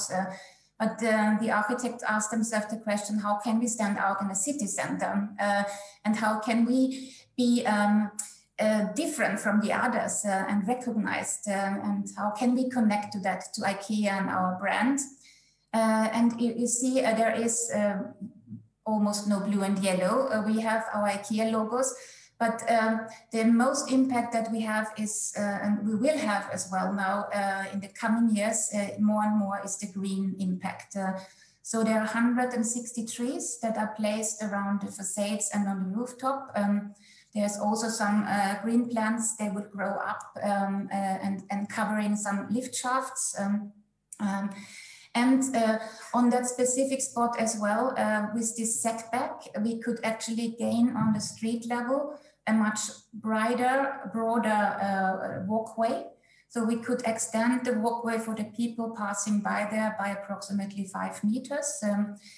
And as well, when we were working on that building, we said, okay, what more than IKEA can live in this building? We want to become a meeting place. We want to become a place in the city for the people living there or passing by where they can just meet. So IKEA decided actually to share this building with others. So we have partners that are sharing the building with us. We have 4 shops on the street level that are on Mariahilferstraße. It's 4 smaller shops. And by that, we also could create a much active street life and not just a long IKEA facade. We could create some more life along the streets. We have our IKEA store on 4 levels, and then there is a basement too, which you can see in the illustration. And the highest level, level 4, is our restaurant.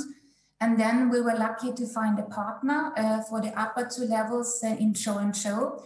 Show is belongs to the Aqua Group, and it's a lifestyle hostel concept, which is also much about meeting. Yeah, they have also restaurants, they have activities in the night, they have clubs in the night, they have music, they have other activities. So these people at this building actually can live 24/7 and not just during IKEA's opening hours. And by that become that meeting place we are aiming for. And last but not least, we have our rooftop terrace, which is accessible for everybody. So you can just go up and enjoy the view. There's also parts of the terrace that Show is taking care of and offering drinks and small snacks. And also IKEA has a container offering small snacks to sit down or to take away. So this was then the entire concept around it, to actually on that fantastic spot, so close to the people, so close to the public transportation, to this excellent connection by public transportation, and also become a meeting place in a city center. And now Robert will try to make the voices to the movie from construction, just showing a little bit about the process when it all started, and the challenges we were facing from a construction site. So if I could ask you to start the movie, please. So I can give you some insights and also a nice picture video how we get from the scratch to the existing building that you have seen in visualizations. We were able to get the land plot around 2016. 2017, we thought about how to do it, how to create the new IKEA for us here in Vienna. And we thought we need help. This was also the reason why we did this architecture or idea competition. And at the end, this was the base for us to get in more than 1.5 years the scratches, from the scratch to the plan. So in the mid of 2019, April around, we started with the first phase. You have seen it in the video. We had to look into the land plot and demolish the existing. And as you have already seen now in the video, there is no space. So there are no challenges ahead for construction in this new environment. We are pretty good how to build a new IKEA on a brownfield outside of a city, also in terms of doing it in a better way, developing, but this was also something new for us. Now, to get into the cities will also steer us to develop new methods and ways of working. You see, we have no space, so logistics is a big topic, how to get everything in and out in a quiet and sustainable way, and also be a good neighbor, because you create something when you work, noise, dust, and a lot of traffic. So this is something we have to take care of. And then also, if you're going into the sites, going into the heart of a city, you are not the first one. So you have existing structures there, we have neighbors. In our particular case, we had also a neighbor underneath us. So we are building our buildings under some circumstances on subways or other infrastructure buildings that are nearby. So you have to develop and think of new methods to do it. So what does it mean? A lot of engineering in the beginning, planning, and thinking of how to integrate a lot of companies, planners for one vision. What you now see after doing a long work period in the underground, meaning we had also to adapt our construction phases and not have an open construction site. So we had a top-down method, meaning doing parallel works in the underground and going into the upper levels. We were able at the end after starting in April 2019, in November 2020 to have our topping out ceremony. I think on the video should be right now at that moment. So meaning we had raised the highest point of the building. And this was already in the new environment and also in the challenging times. So we had also to adapt and along this journey on impacts from the outside. So we have to also take care of that. 2020, and this is more or less the phase when we started to go to close the facades, go into interior works and integrate more or less our partners, meaning the brands Joe & Joe, and also our tenants that were coming back, and also us into this building. Good. Sorry, I just had to focus on what's happening now. Yes. So a lot of parallel works are now coming up to us. So meaning we have to do the works in the interior part, but also finishing everything around. What you see here is we had the grid construction and then also the big impact of our green planning, meaning you have to bring in, for example, in interesting times and hot periods plants. We have also to take care of that. And also think about the surroundings. We have the subway. We have to have the cooperation with the subway and also with the city of Vienna, because we are in the heart. We have a cooperation with the city in terms of the usage of the rooftop, also how to construct and how to build it. But also we are integrated into the, it's called in Austria or in this district, the Grätzl, meaning the surrounding areas, not like a Superblock, as mentioned in the beginning of this conference, but as an area of people living together. This has some identity, and now we're coming into that. So we're also part of that. So meaning the cooperation with the city in terms of developing the streets or the parks and or the area there was part of it. And this was also going parallel on. So this finishing of this project, also that started. It was a starting point, not the end of the journey. For us, as you see now in the pictures, this was the big bang, the opening point. And yeah, now we are hopefully can continue on the journey, being the good neighbor and be part in the city. Super, thank you, Robert. Yes, as Robert said, now we are, yes, there's still just to get an overview of the timeline that we had. We'll not go into it, of course, but it was a long process to get through all the approval process, the planning processes, demolition, construction. It is, of course, not done in a day. It is, and we around 5 years for us together in that project. Yeah. So it's a journey. You need to be prepared of. This picture just to summarize our building here somehow. In some main sustainable points, I will always say it's of course the building as such, because it is the transport junction Westbahnhof, super easy, convenient to reach for many people, and that's why we also chose that this building, this IKEA project, has no car park. So we do not have a single parking spot, which is very unique and which is against our concept, because car park is actually a part of our components that we were able to took out and to compensate by this special location.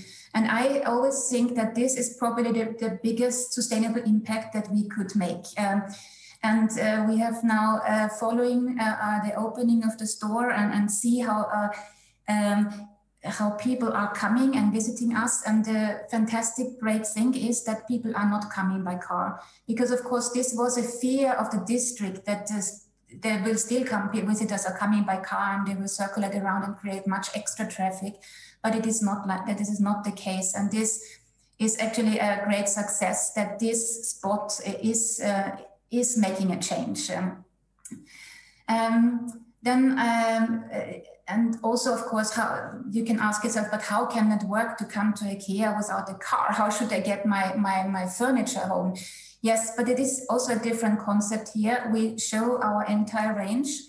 You can see the furniture, but you cannot take the sofa from here back home. And by that, I come back to the picture I showed you before, the overview that this unit would not work without the others. We have our customer distribution center in Strebersdorf, and we purchased 25 e-trucks.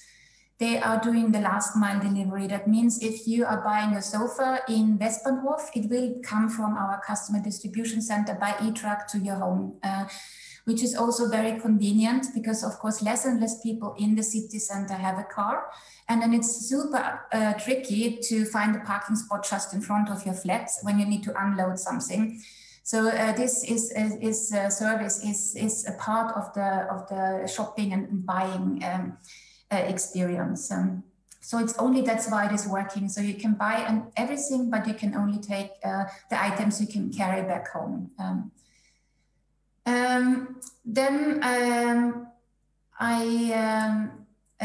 We also have a bike messenger. This is also new and came in the end of the project. That in our store we bought a bike, a delivery bike, so you can also buy and get your things delivered back home. This was one point of this seamless shopping experience. I also talked about the 160 trees that we have, a lot of greenery that will become even greener next spring. There is even also a nice concept around the trees. It represents 4 national parks in Sweden, so it's a mixture of species. But Robert will tell a little bit more about the impact of the trees later. We also have biodiversity. We have insect houses. We have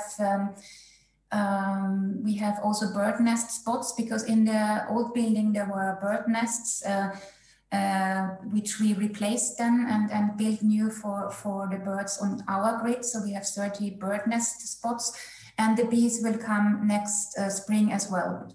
You cannot move bees to a building just whenever in the year. You need to do it right. We also work together with a company that's called Fair for Alle, Fair for All, that made us, helped us to give us a certification as well for that our store actually it's accessible for everybody, and but also for people working there, and also for our visitors. And then we have some technical input, which I would hand over to Robert. Normally you have in the outside of a city more possibilities. So not everything is now possible in the city center.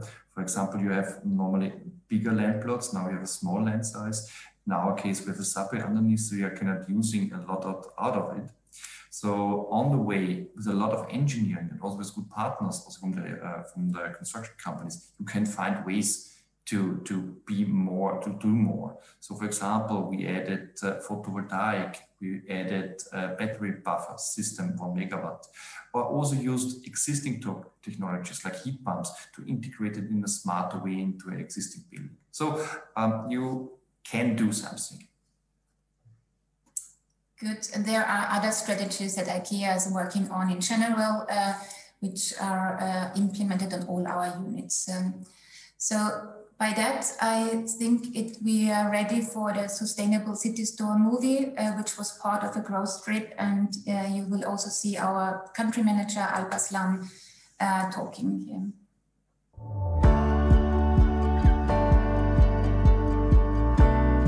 Cities are becoming more and more important for us. The population in the city of Vienna is constantly increasing. More than 40% of the Austrian population actually lives in the Vienna greater area. And at the same time, the car ownership is decreasing. In Vienna, for example, only 39% of the households own a car. The city of Vienna is also actively working on solutions to reduce the traffic.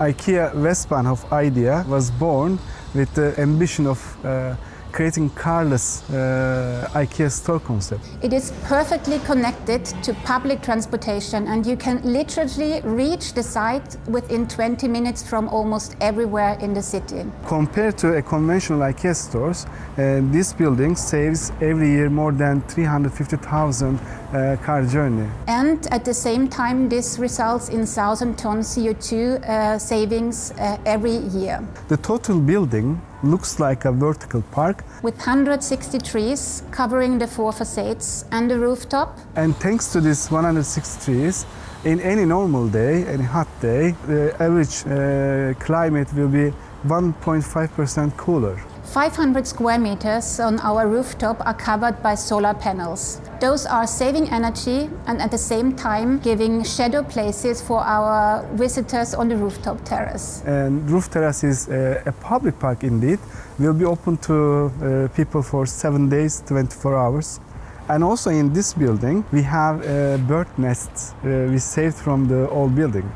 And also some beehives, and don't worry, they are all in non-customer areas. We just implemented the last mile delivery with 30 electrical trucks to our Viennese customers from our customer distribution center in Strebersdorf. We set ourselves ambitious goals. By 2030, we will be carbon neutral. Aligned with the goal, we had to rethink our operation, especially with the new stores openings. Our building received the worldwide first Platinum Green Pass certification. This certification measures the impact of a building on the surroundings. We strongly believe this building, together with its operation, is the showcase of IKEA's effort and movement on sustainability.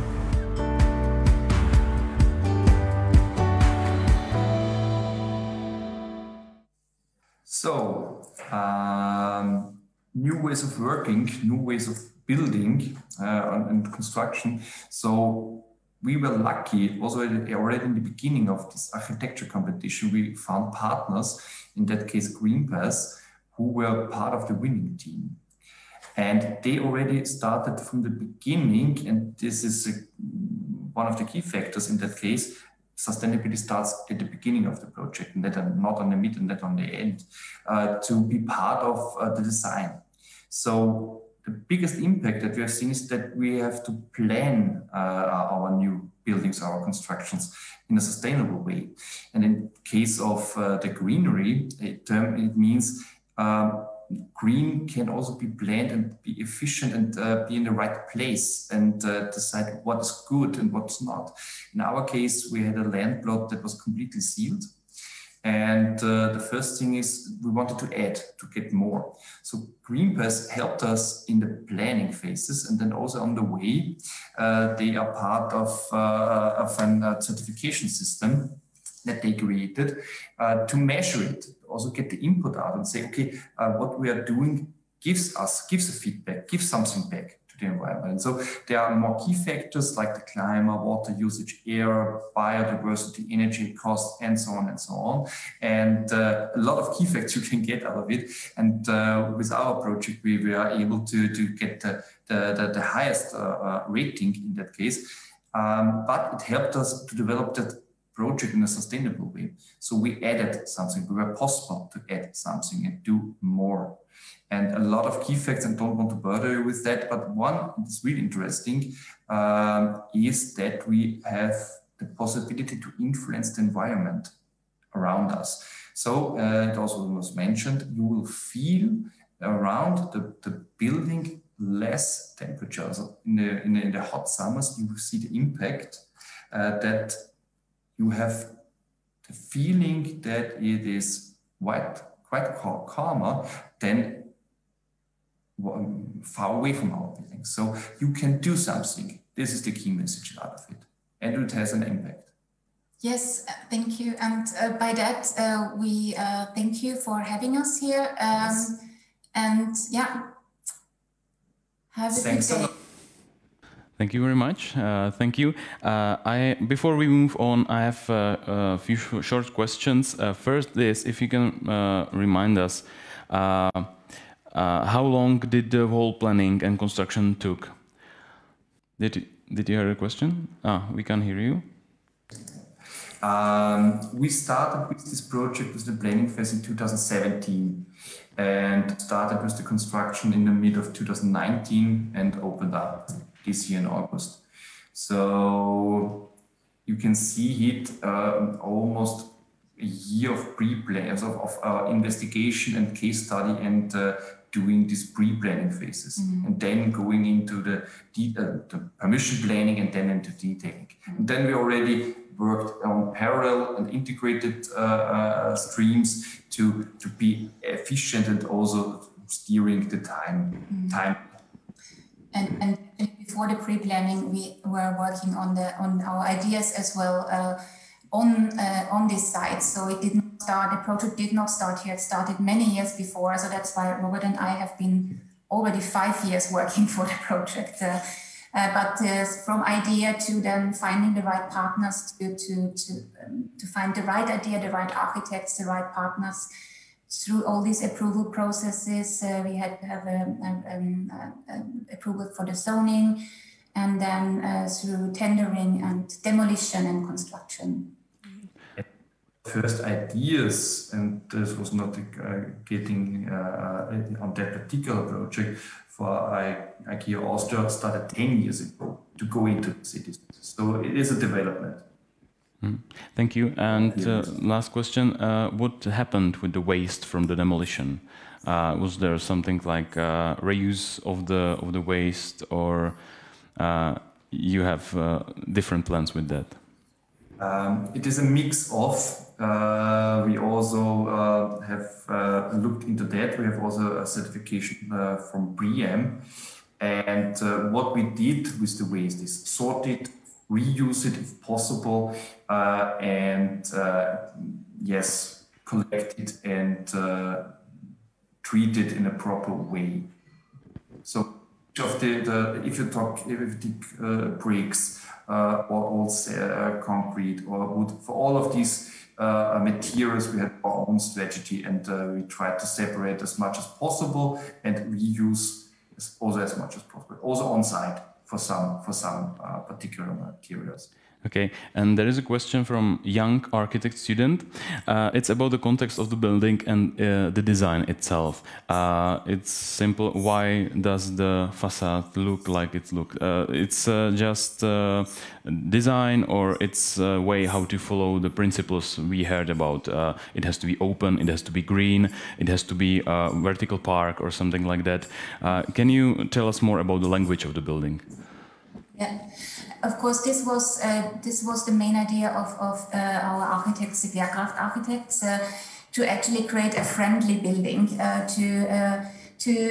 First of all, by the setback, we get some space back on the site, and we get this space for placing all the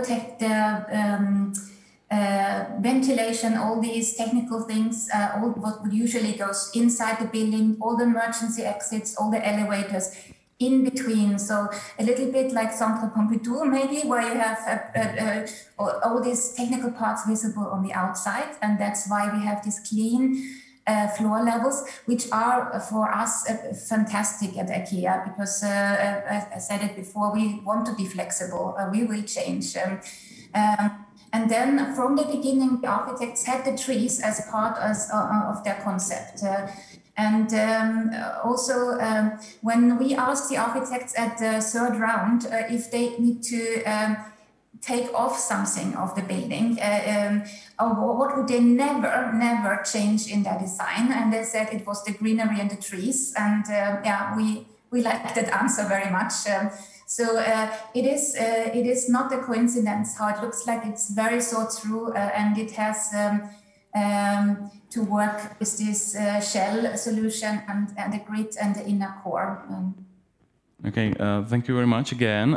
Now we move on for a case study of Prague Smíchov city by Sekyra Group, and I would like to invite on stage Leoš Anderle, CEO of Sekyra Group. Welcome to camp. Okay, so thank you very much for inviting me. I will present today our case study, our project, Smíchov City. It's one of the large sites here in Prague. We are a private development company, Sekyra Group, and we specialize in those large development sites, in actually urban development. We control 3 out of, let's say, 5 large development inner city sites in a city, and this one was actually the first one which we started to develop. So I will just shortly introduce where we are. You see that it's just this red dot where Smíchov city sign is. So you see that we are very close to the bank of the city, and we are very close to the city center. You can see the horse, and that's Vienna Square.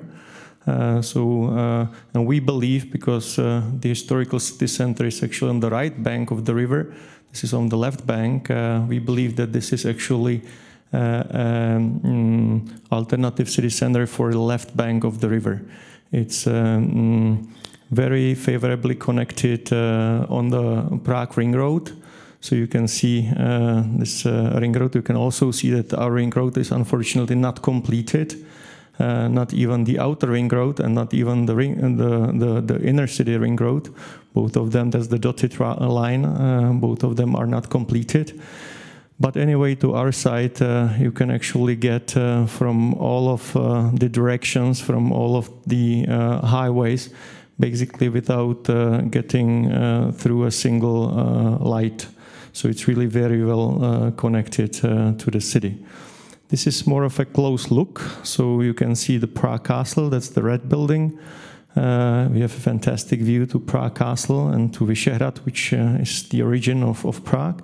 And you can see the site. The site was formerly, which is, you can see it here in more details. The site was formerly a railway station, a cargo railway station, and also a passenger railway station. The passenger railway station stays in place. It is actually a very important infrastructure investment of our state, that there is just now a major refurbishment of this rail track going on, and the plans include also the refurbishment of the existing railway building, which you can hardly see. It's at the left bottom corner of the picture, but you can clearly see this let's say right part. We will see a map shortly, so you can see the right part where this was actually a cargo railway station, and it's from all sides it's adjacent to the naturally grown city, to Smíchov, which has, by the way, a very long history, which was really industrial, and so brownfield. There was a lot of brownfields which partially already were redeveloped. And this is the largest one to follow. As I said, we started the work a number of years ago. It was actually 2004, so it's our 17th year of the work. And our approach, and you can imagine that at that time, the city planning policy was actually not to develop these inner city brownfield sites. This came much later, actually 8-10 years ago, where the city really defined a new policy of planning to support these inner city sites where all the infrastructure is located already. But anyway, from the beginning, our approach, and it took us 10 years to go through the change of master plan, and our approach was to basically extend the roads, the streets, which are already in the city, but to make it wider. Of course, the rules are different, and also to create a new boulevard. Let me see. You see that we extended the cities. We created a new, grid of the city, and we also entered a new kind of absolutely new urban axis, which is a boulevard which connects the let's say our side from left to right, from actually it's from north to south. The most south part is this railway station. You can see it at the left corner, and on the right side there is a bus terminal these days. It should be a square, but unfortunately it serves for buses. So we came up with the idea to relocate these buses and to create, adjacent to this railway station, to create a new hub where it could be a first fully integrated traffic hub in the city, where there would be a new park and ride facility. At the top, at the rooftop of the bike and ride, we would relocate the buses, which are basically preventing the city square to be developed these days. And this would be connected by a new bridge and underground passage with the railway station. So you would actually find all kinds of transportation, including bike and ride within the park and ride facility, including, of course, trains, including trams, inner city buses, outer city buses, all kind of transportations except of airplane and boat. Okay, let's get further. The project has developed throughout the years. You can imagine that 17 years ago, we did not really think about certification, for instance. A few years later, we did. Czech Green Building Council was established, and certification became kind of a usual tool. I'd say that almost compulsory if you deliver a new product to the market. But of course, later on, we faced new issues, and we, let's say, are fully aware of our responsibility because we really create a new environment. We create a part of the city. It's not building one building where you just are, the environment, your surroundings are predefined, but this is really creating the surroundings. And through a newly established institution, again, some, 8 years ago, which is IPR, Institute of Planning and Development, we started a public discussion. I have a separate presentation for that, but I'm not sure whether our time allows us, to show it. But, we became more and more aware that the environment is the issue. People are not really that much focused on the individual architecture of the building, which is, of course, very subjective. But people are really focused to what kind of environment we create. And the environment we want to create is actually, you can find it on certain places in Prague, or actually in each of the European cities, because the city usually had a center, and there were surrounding cities which slowly became a part of the city also. And because of that, you find the places at the city where those historical local centers where there's an active ground floor, and it's really, you can see that it was naturally grown. We ran an architectural competition in, I believe it was 2015, where the winner of the competition actually came up with the idea that we should not also, although we created the city grid, which I was presenting you, that we should not work with the city blocks, that the scale, to create a good feeling for the people, that the scale should not be horizontal, but it should be vertical. That's this typical scale for the city. So the result of the competition was not actually the winner of the first, we were making a tender for two first city block, but it was rather a scheme, and we awarded 7 different architects from the tender to work with us on the first phase. You can see by different color what they do. So we actually split the work and we combine it in 3D. So really we have the individual architecture for each individual entrance. Also, it's connected one by one basement, so the city block actually represents one building, but we really do our best. So we do have a diverse architecture, and we do have a scale of a naturally grown city. This is actually what we try to achieve. Of course, it should be a little bit new approach. So what we do, as I was telling you about the pedestrian zone, which is kind of new axis of the land. You can see it green going from left to right. This is the scale is a little bit, don't be mistaken. The boulevard, it's actually, the land is actually 1 kilometer long. So in Prague, it's something, if you're familiar with Prague, it's where you go from Národní třída, from National Boulevard to Náměstí Republiky. That's through Napříkopě Street, that's the major pedestrian walkway of Prague.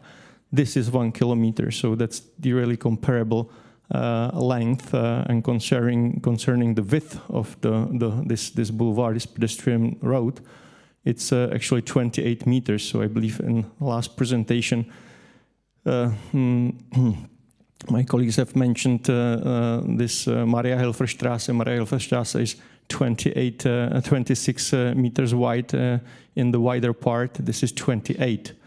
And throughout the discussion with, because we originally considered it really a solid paved boulevard, but through the discussion with the public, although we had 2 parks, which each of those parks is something like 8,000 square meters. So although we had those green parks from the very beginning, we changed the boulevard into a let's say parallel park. So it's rather a park than the boulevard, because people really ask, although they do not say that they would have a problem with overheating of the city, or that they would they just have their feelings, and if you ask them for the preferences, they would naturally go for a green solution rather than a paved solution. You can see that because there's a lot of traffic around. Unfortunately, as I said, the Prague Road Circle is not completed, so the cars are taking a shortcut, or for certain cars it's not even a shortcut. It's the only option where to go through the city center, and this is unfortunately along the northern border of our project, which is on the right side in this picture. So we use office building as the barrier to create a very nice environment for the residences in the middle and for the parks, and you can of course see that public school is there as well.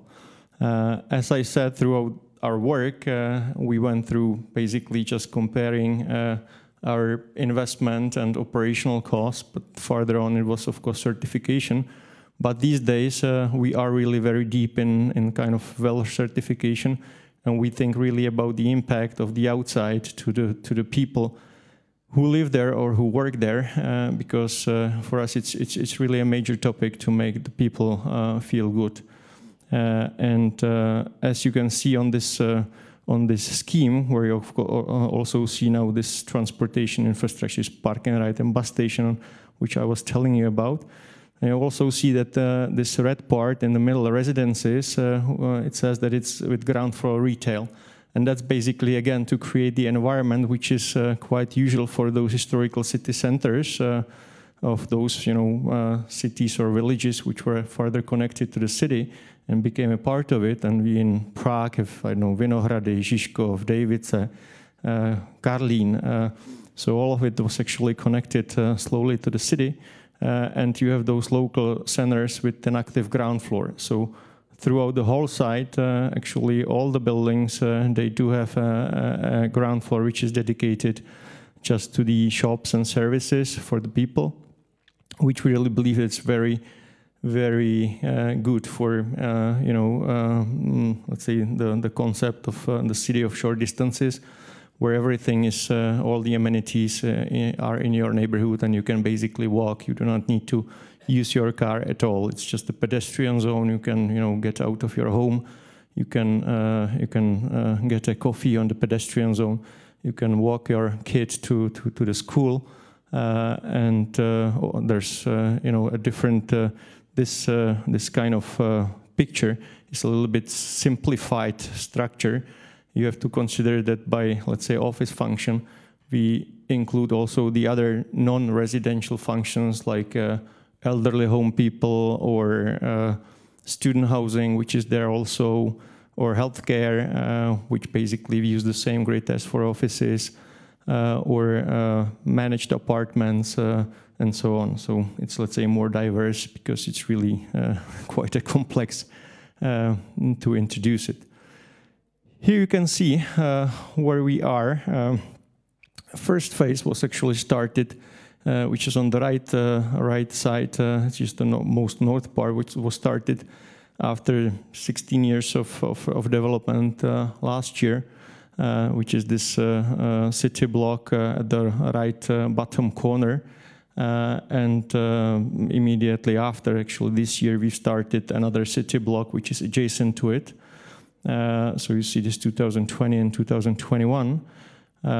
This is actually altogether something like 420 residences and almost 10,000 square meters of the barrier office towards the square, towards the right side, towards the north.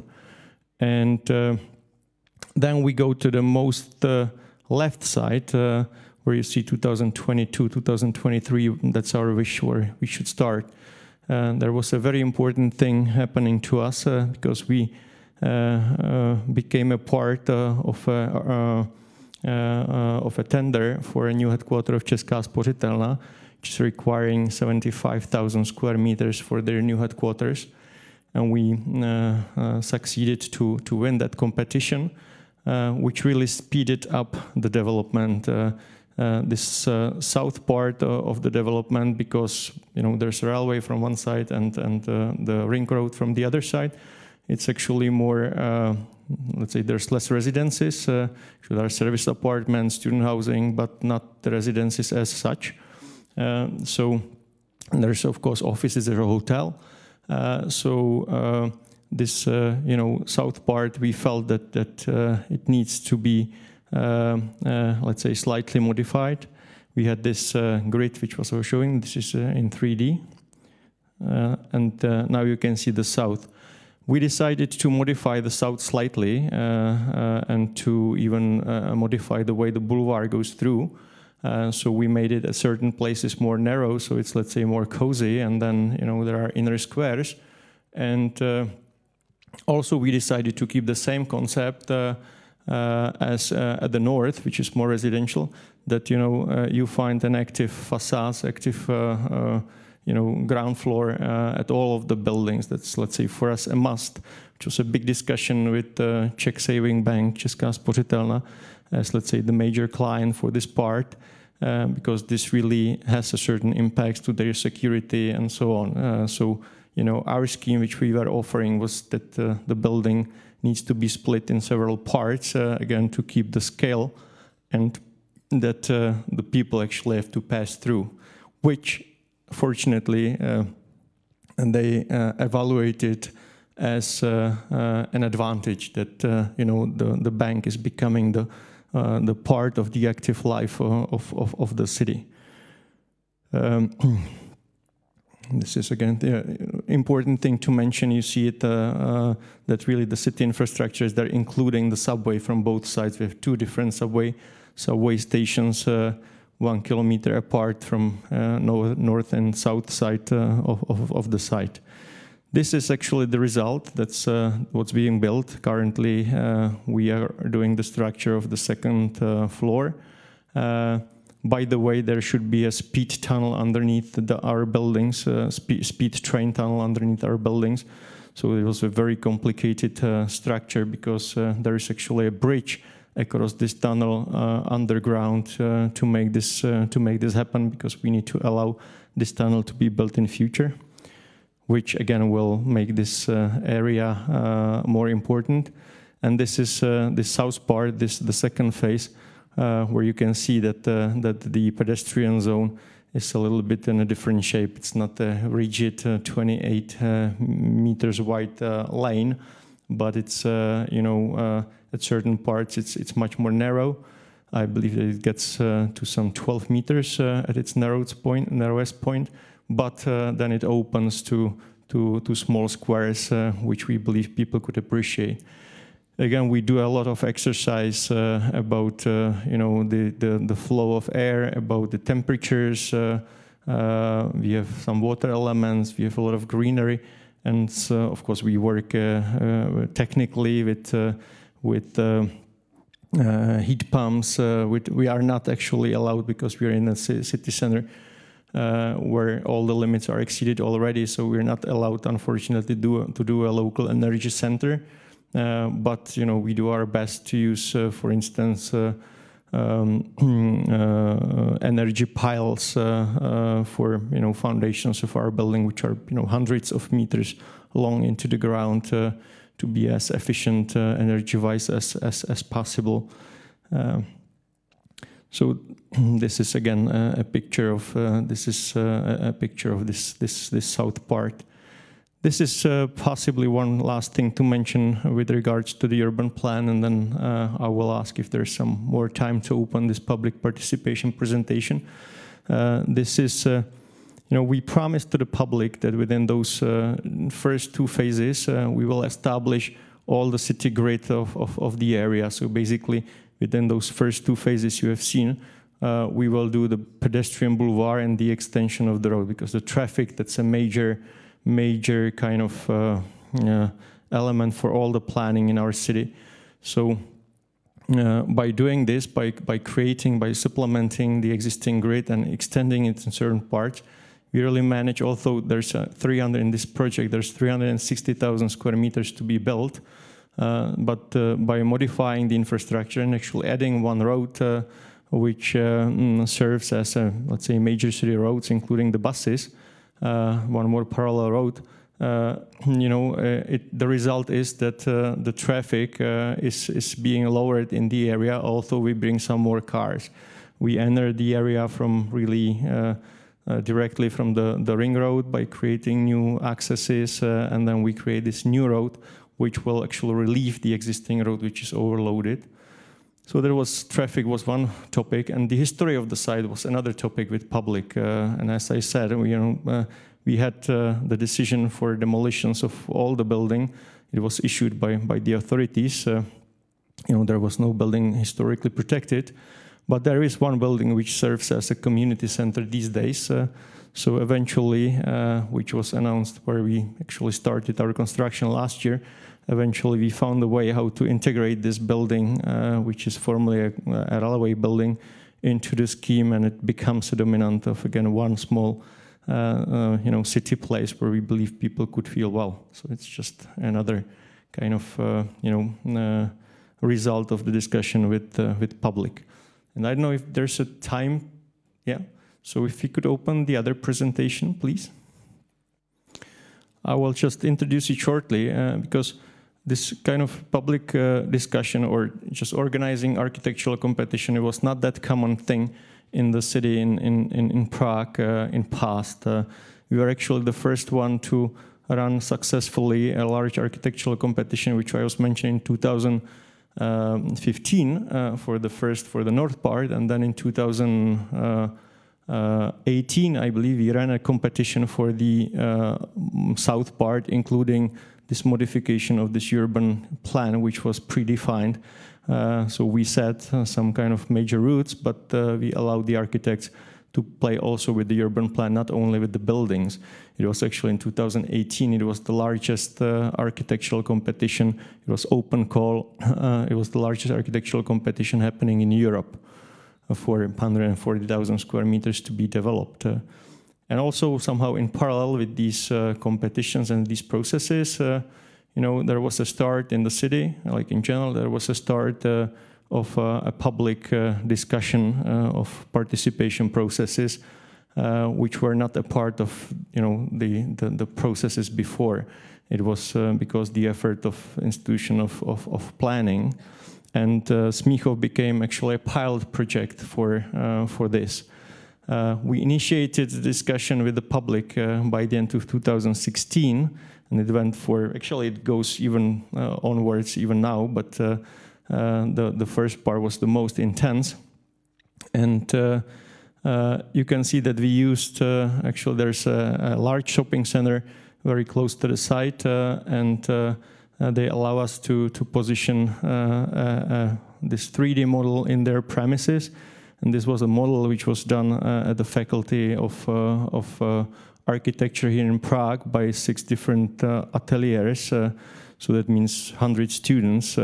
and it's a scale 1 to 100. So it's really a major project, which was like 16 meters long, which was presenting and a first concept of this kind of urban scheme. And it really did change very much. You know, there were things which we have forgotten to solve. So we really changed we made one road much wider to accommodate you know, a different way of transportations and different, you know, pedestrian features. We made certain buildings lower. We changed the position. And, but that was the start of the discussion. And you know, there was a program which we agreed with the city to have, which was very intense for over half a year. But in general, it was the major part was happening for over a year. But the most intense part was really a half a year, first half a year. We started with some research, just a social survey. We, you know, were talking to the direct neighbors, so you know, the immediate vicinity with the questionnaire. People were moving around with the questionnaire. You can see this questionnaire on the right side. We were actually explaining what are our aims, and we were inviting the people to come, not only to this exhibition in the shopping center. You can see it here in some more pictures. There are like architects, and there's a mayor of Prague 5 at that time at the bottom picture. But you know, there was a smaller exhibition in the planning hall of Prague 5. And there were kind of round tables with people who were invited. You can see that people were putting comments. We were asking them the questions, and you know, they were really actively changing the site. There were a number of site tours organized where the architects were walking together with the people, and we were just having discussion. A lot of people have some, you know, they're somehow emotionally attached to the location because it was formerly industrial, and they do have their, you know, memories through their grandparents and so on, what was happening on site. So, you know, we were asking again what should be included. It was very interesting kind of process where we were asking people, look at it from the position. If you were actually a new inhabitant of this district, if you were buying an apartment there or working in the district, and then look if they're just like neighbors, and you know, they came up with total different things they would like to have in the district. So again, and then we did some, you know, variety of choices for, I don't know, for instance, on this number 1 on the right side, this pedestrian boulevard. So you can see that the yellow dot, it represents an opinion of the people, what they asked for. We gave them, everyone received 1 dot, and they were supposed to put it to show their preference. So you can see that, you know, they were actually, all of them were calling for green area of the streets, although they do not really go into details. Why is that? So this was again a concept of those round tables. This is the competition I was mentioning. And you can see this already where this institution we are located today, CAMP, was established newly. It was the first exhibition in CAMP. So we were bringing, and I believe that CAMP was doing their own 3D model of the site. Again, there was some participation panels.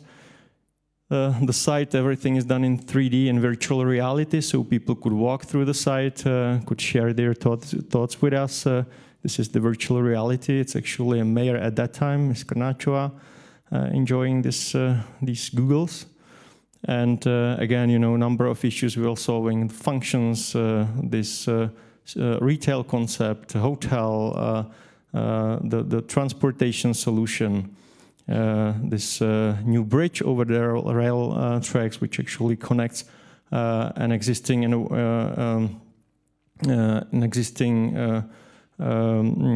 part of the city with the other, because the railway actually represents a barrier in the area. Of course, the boulevard I was mentioning. So, you know, park and ride facility, relocation of the buses. So it's just to show that really there was a variety of concepts, and I hope that at the end we really achieved a very good results, like for us, for the city, and for public also, which I believe that materialized, because here in Czech we do have a very complicated legislation, which results in very lengthy permitting processes with a lot of options to appeal. And there was not a single appeal against this first phase, this north face of Smíchov, which is mostly residential, but also in EA, planning permit and building permit, but also for the south part. So we really believe that we managed to negotiate with public before and to avoid the conflict in the permitting process. So thank you very much.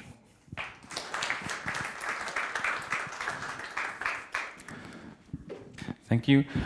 Please take a seat.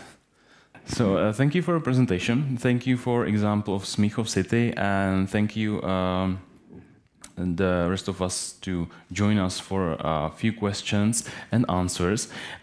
First, I want to ask you about the Smíchov city is that was the participation process and the negotiation period a positive experience? Do you think that that's definitely good for you and good for the project? Absolutely. You know, our first experience was kind of negative, which was the case of other projects in Prague, because we basically presented the project, which was also in past a part of this, let's say, permitting procedure. We presented the project in public, and there was a very, let's say, unfriendly discussion where we, for instance, presented there's a new boulevard, pedestrian, 28 meters long, and people basically said, but we do not believe you. We believe it's narrow. He said no, and you know, then the city actually came up at that time, the councillor for planning permit, and said that the city will actually, together with us, come up with those this program of different events, which was really a very unique kind of idea at that time. Although we basically, of course, you know, abroad it was happening in the other European city, but in Prague it was new. And that the city will be actually the one to be a guarantor of the information. That the city, if you know, we present that there's 28 meters wide, that the city will be the one to guarantee to the public that it's 28 meters wide, and it helped a lot in future stages. I believe because in Czech again specifically, there's a lot of there's not a trust in between, let's say, public. Then let's say the city and the citizens, and I believe that in this kind of process we managed to establish, it has changed, and the people became a part of it, and they really believe that the things which are happening are correct and are true. Okay, thank you. And another question that is, I guess, also relevant for the IKEA project is that you mentioned you talked to people before you realized the project. Now you're building, there is a construction site. And after you will finish the building, is there a program or something like a vision that you would like to work with neighbors, work with people afterwards? Like you will create the content of the street, you will create the cultural side of the... It's extremely intense. I mean, there's really number of years in this. It's not just our work, but also work of our partners. I mean, things are happening even now. For instance, now. So, is there a relationship between you and the neighbors? Yes, I mean, definitely.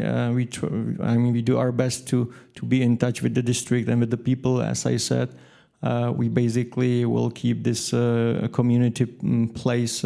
We will keep it even in future, which really was not the initial plan, and people did not really think that we could do that. We are creating right now. We are all invited. It will be open, I believe, at the second half of or at the mid of November. Now we built a new presentation center, but again, we want to make it a part of the district. So it's actually because important part of the project is are like paths for bicycles. It's becoming a part of our Prague system. And by the way, it should be also a new bicycle path crossing the river. because the railway should be, let's say, remodeled, and part of the railway route will be dedicated to bicycles. But so there will be a bicycle center together with the cafeteria, which we should open shortly together with our presentation center. And also it should be that you can get up to the roof to see over the site. And we actually plan some more activities. There's next year there will be Prague will be the chairman of this EU commission. So we plan new activities for public, for moms and kids. Some pump track for bikes because we can do it, because of course there's a lot of relocation of although we do our best really to, it's not, the land is not flat, we need to get over the railway. So, right now it's flat, but we need to get 7 meters up. So, we do our best to keep the balance of the ground, let's say, balanced. So we do not have to either break the ground or to get the ground out of which we excavate out of the site.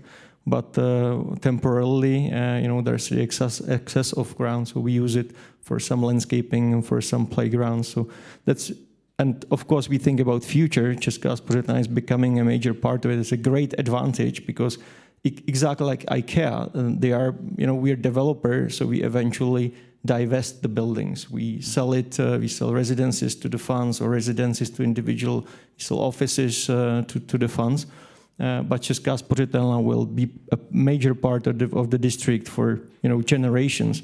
And by the way, they did contribute even to some major public buildings in Prague, 100 years or over 100 years ago, like Rudolfinum, for instance.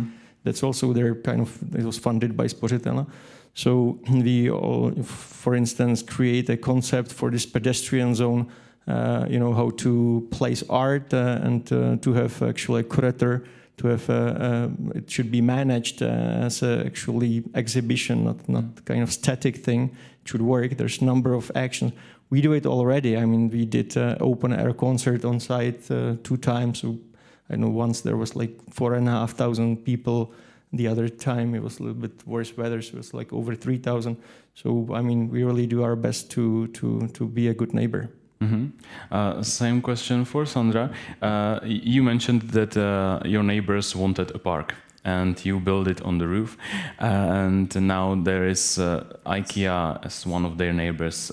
Do you think that you are part of the community, and do you think that they agree with your ideas about this part of the district?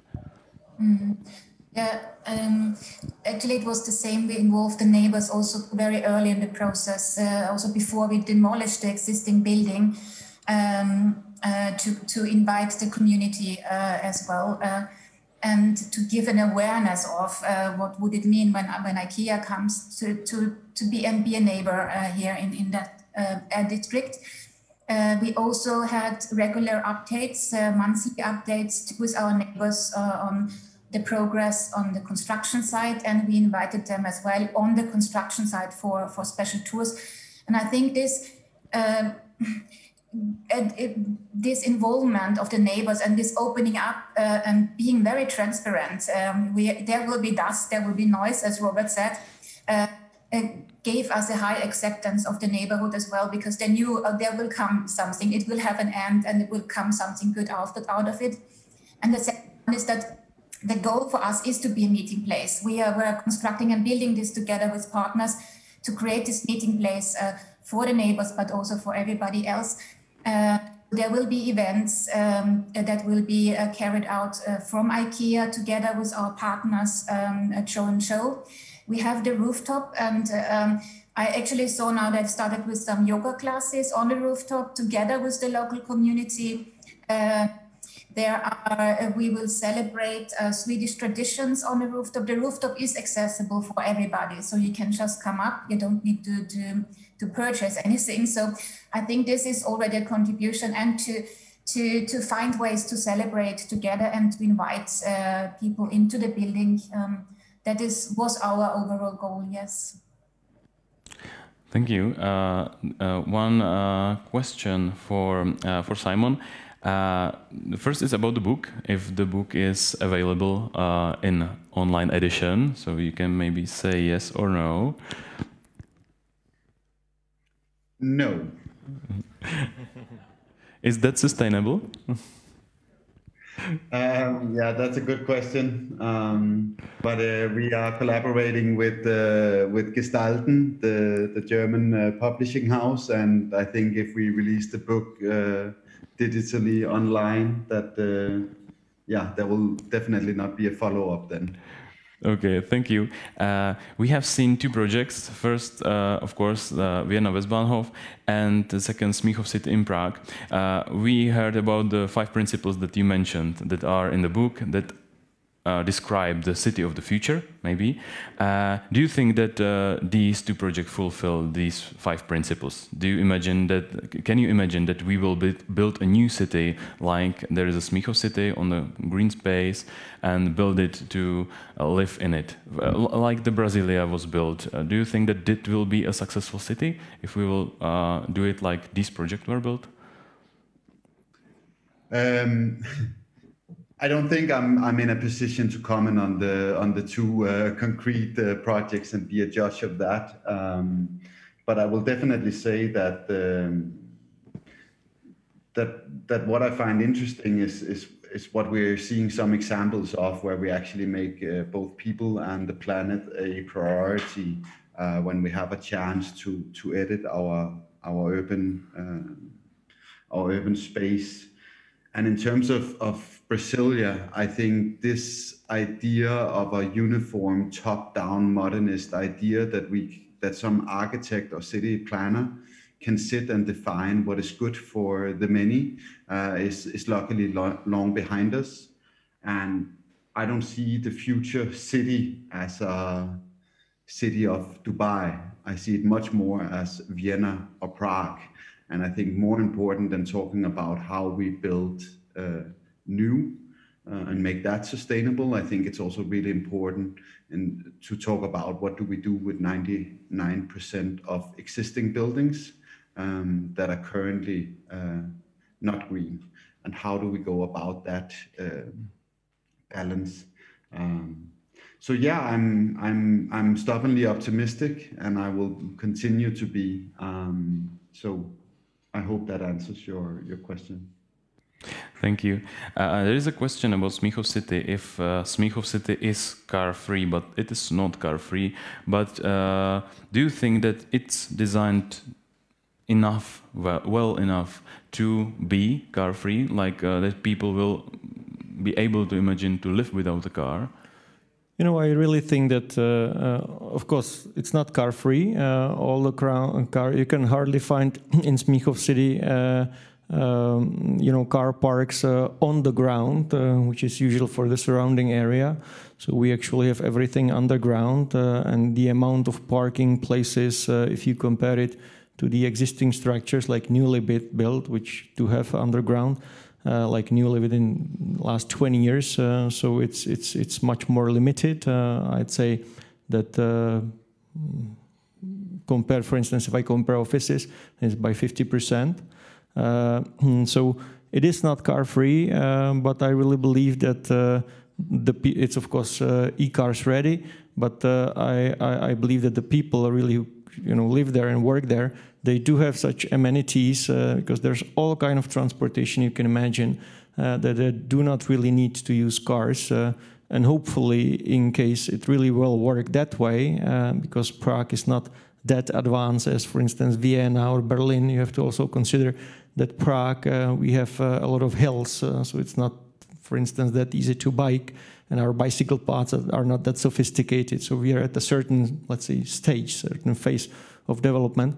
But I hope that eventually, in case this will materialize, these new trends, then it could also allow that, you know, if the people would not, if, for instance, I don't know, 30–40% of people only would have cars, then the cars from the existing surrounding streets, which are there at the moment, could even be put underground, which could be a great benefit for these, you know, surrounding parts, which are really overloaded by the cars, or basically ruined by the cars which are parking on the streets. So that's the way it is. Thank you. Maybe I also ask you, Sandra, the kind of same question.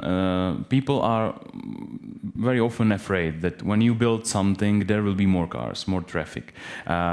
Do you think that this fact that you don't have, the IKEA is car-free, do you think that that was the thing that made you easier to talk with your neighbors and with the city itself?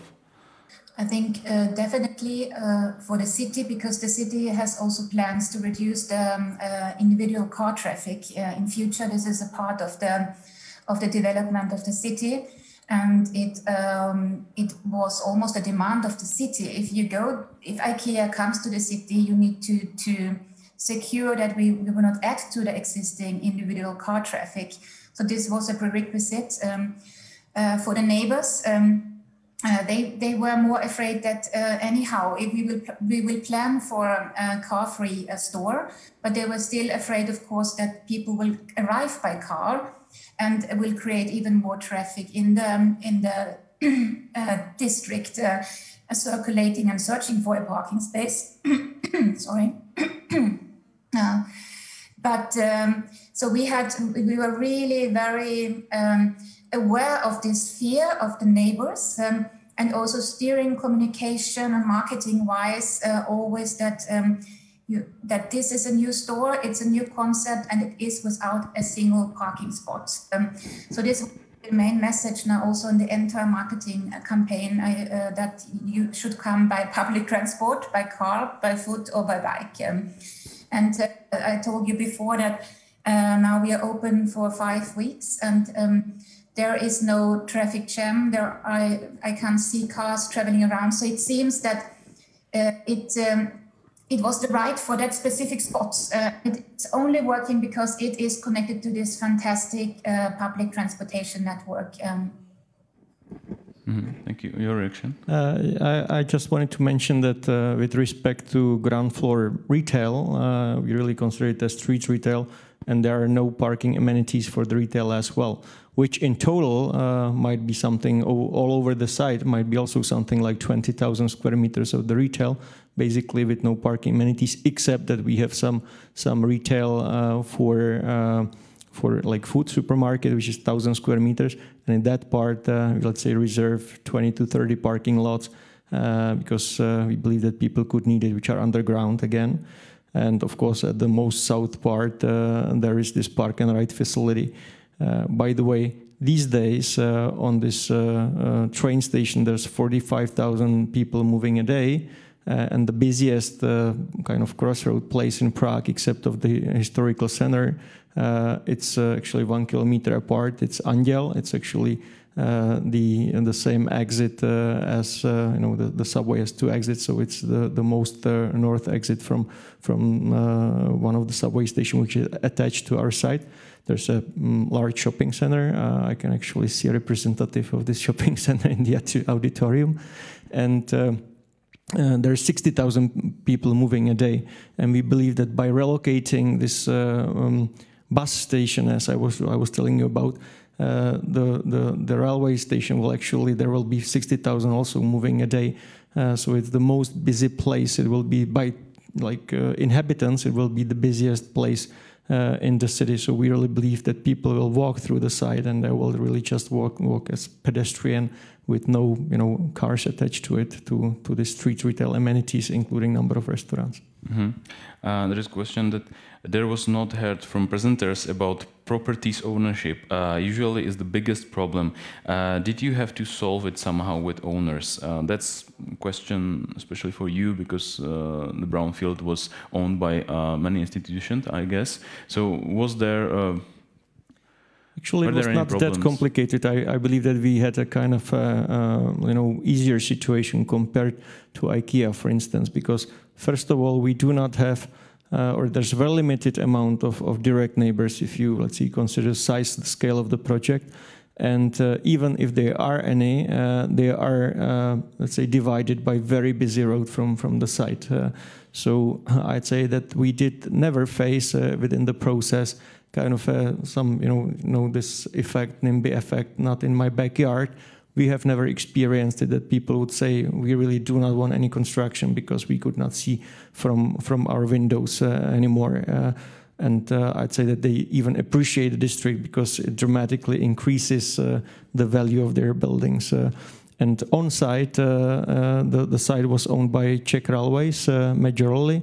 There were some third-party buildings, so we had some, I don't know, let's say, 6 million euros worth of buyouts of these buildings which were standing on land owned by Czech Railways, but that was not a major issue for us. Thank you. There's one question about the roof of the IKEA. Do you also grow a food on the top of the garden? No, we don't do yet. Maybe we will look into that later. But there are possibilities just to have for the neighbors to have some, to involve the neighborhood in this topic here. But this is for the store and how they will operate now, how they will work together with the neighbors, and they will have different activities in the future. And another question for IKEA is about materials. Have you also looked into other renewable construction materials, wood and other ways how to build the construction more sustainable? If you want to use concrete and steel, etc., etc. Was that a question for you? When we had a competition, the idea competition that we had, there was one project that used wood. The decision of the entire concept and the flexibility and that we could get with the proposal from our Querkraft architects was convincing us more. Thank you. And the question for Simon is, what would you suggest as the most low-hanging fruit in the transformation to the ideal city?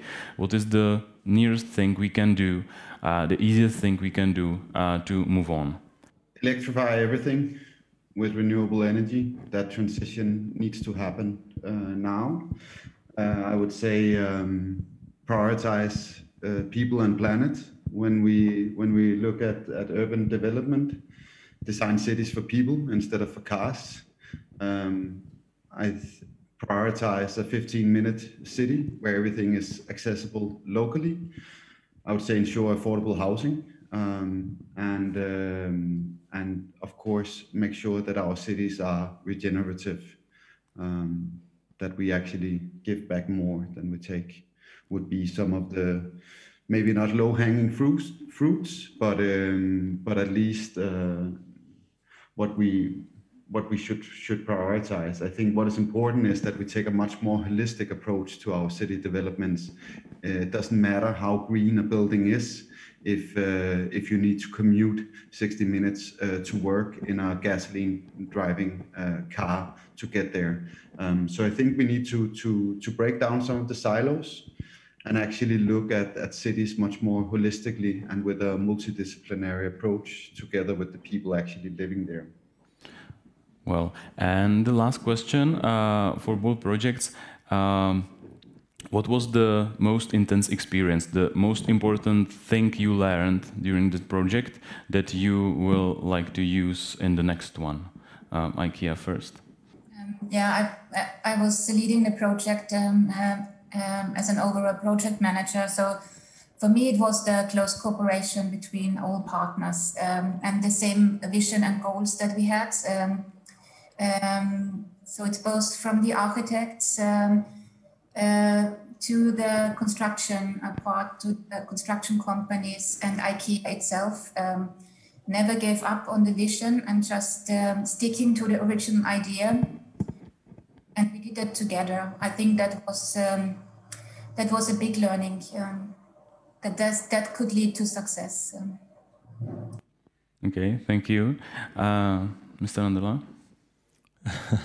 For me, it was very likely the recognition that you basically, or for us, of course, if there's just one building, it's a little bit different story. But for us, it's really a process which never ends. I mean, you can definitely find the ways how to improve the project, how to move forward, and even like completely new processes and new ideas are popping up. As I was mentioning, several things which actually came along our way within those last 17 years, and we do this for 17 years. We do this, the other two projects, Rohan City, for just comparable size-wise, we do for 13 years, and Žižkov City, which is going through the change of master plan. So we believe to dig the ground within a couple of years.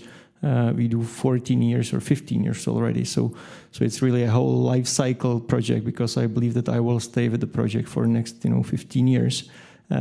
So you see that new ideas, new trends are coming up, and they are actually slowly becoming a part of the environment. It's just suddenly something which was a fresh idea is a part of the system, and everybody is doing it. But definitely, even in future, I believe there will be a lot of ways how to move forward and how to improve the projects. Mm-hmm. Thank you very much. That was Aleš Anderle, CEO of Sekyra Group, Sandra Sindler-Larsen, architect and project manager at IKEA, and Simon Kaspersen, director of communication at Space 10. Thank you very much. Thank you very much for your presentation and the discussion. The recording of the conference on city development and role of brownfields, held by Czech Green Building Council. You will find it on their website. If you will have any questions, you can write them under the video on their Facebook. I guess that they will reach you there and answer them. Thank you all the viewers for their questions. They were very interesting, and I guess that this is not the last time when we meet on these topics like sustainability, car-free cities, and community, because this is the big issue for our cities right now. And as we mentioned, building these projects, it takes years. So in 10 years, maybe we will be focused on the same problem on the different projects. So thank you very much for your time. Thank you for visiting Center for Architecture and Metropolitan Planning. Enjoy our exhibition, and goodbye.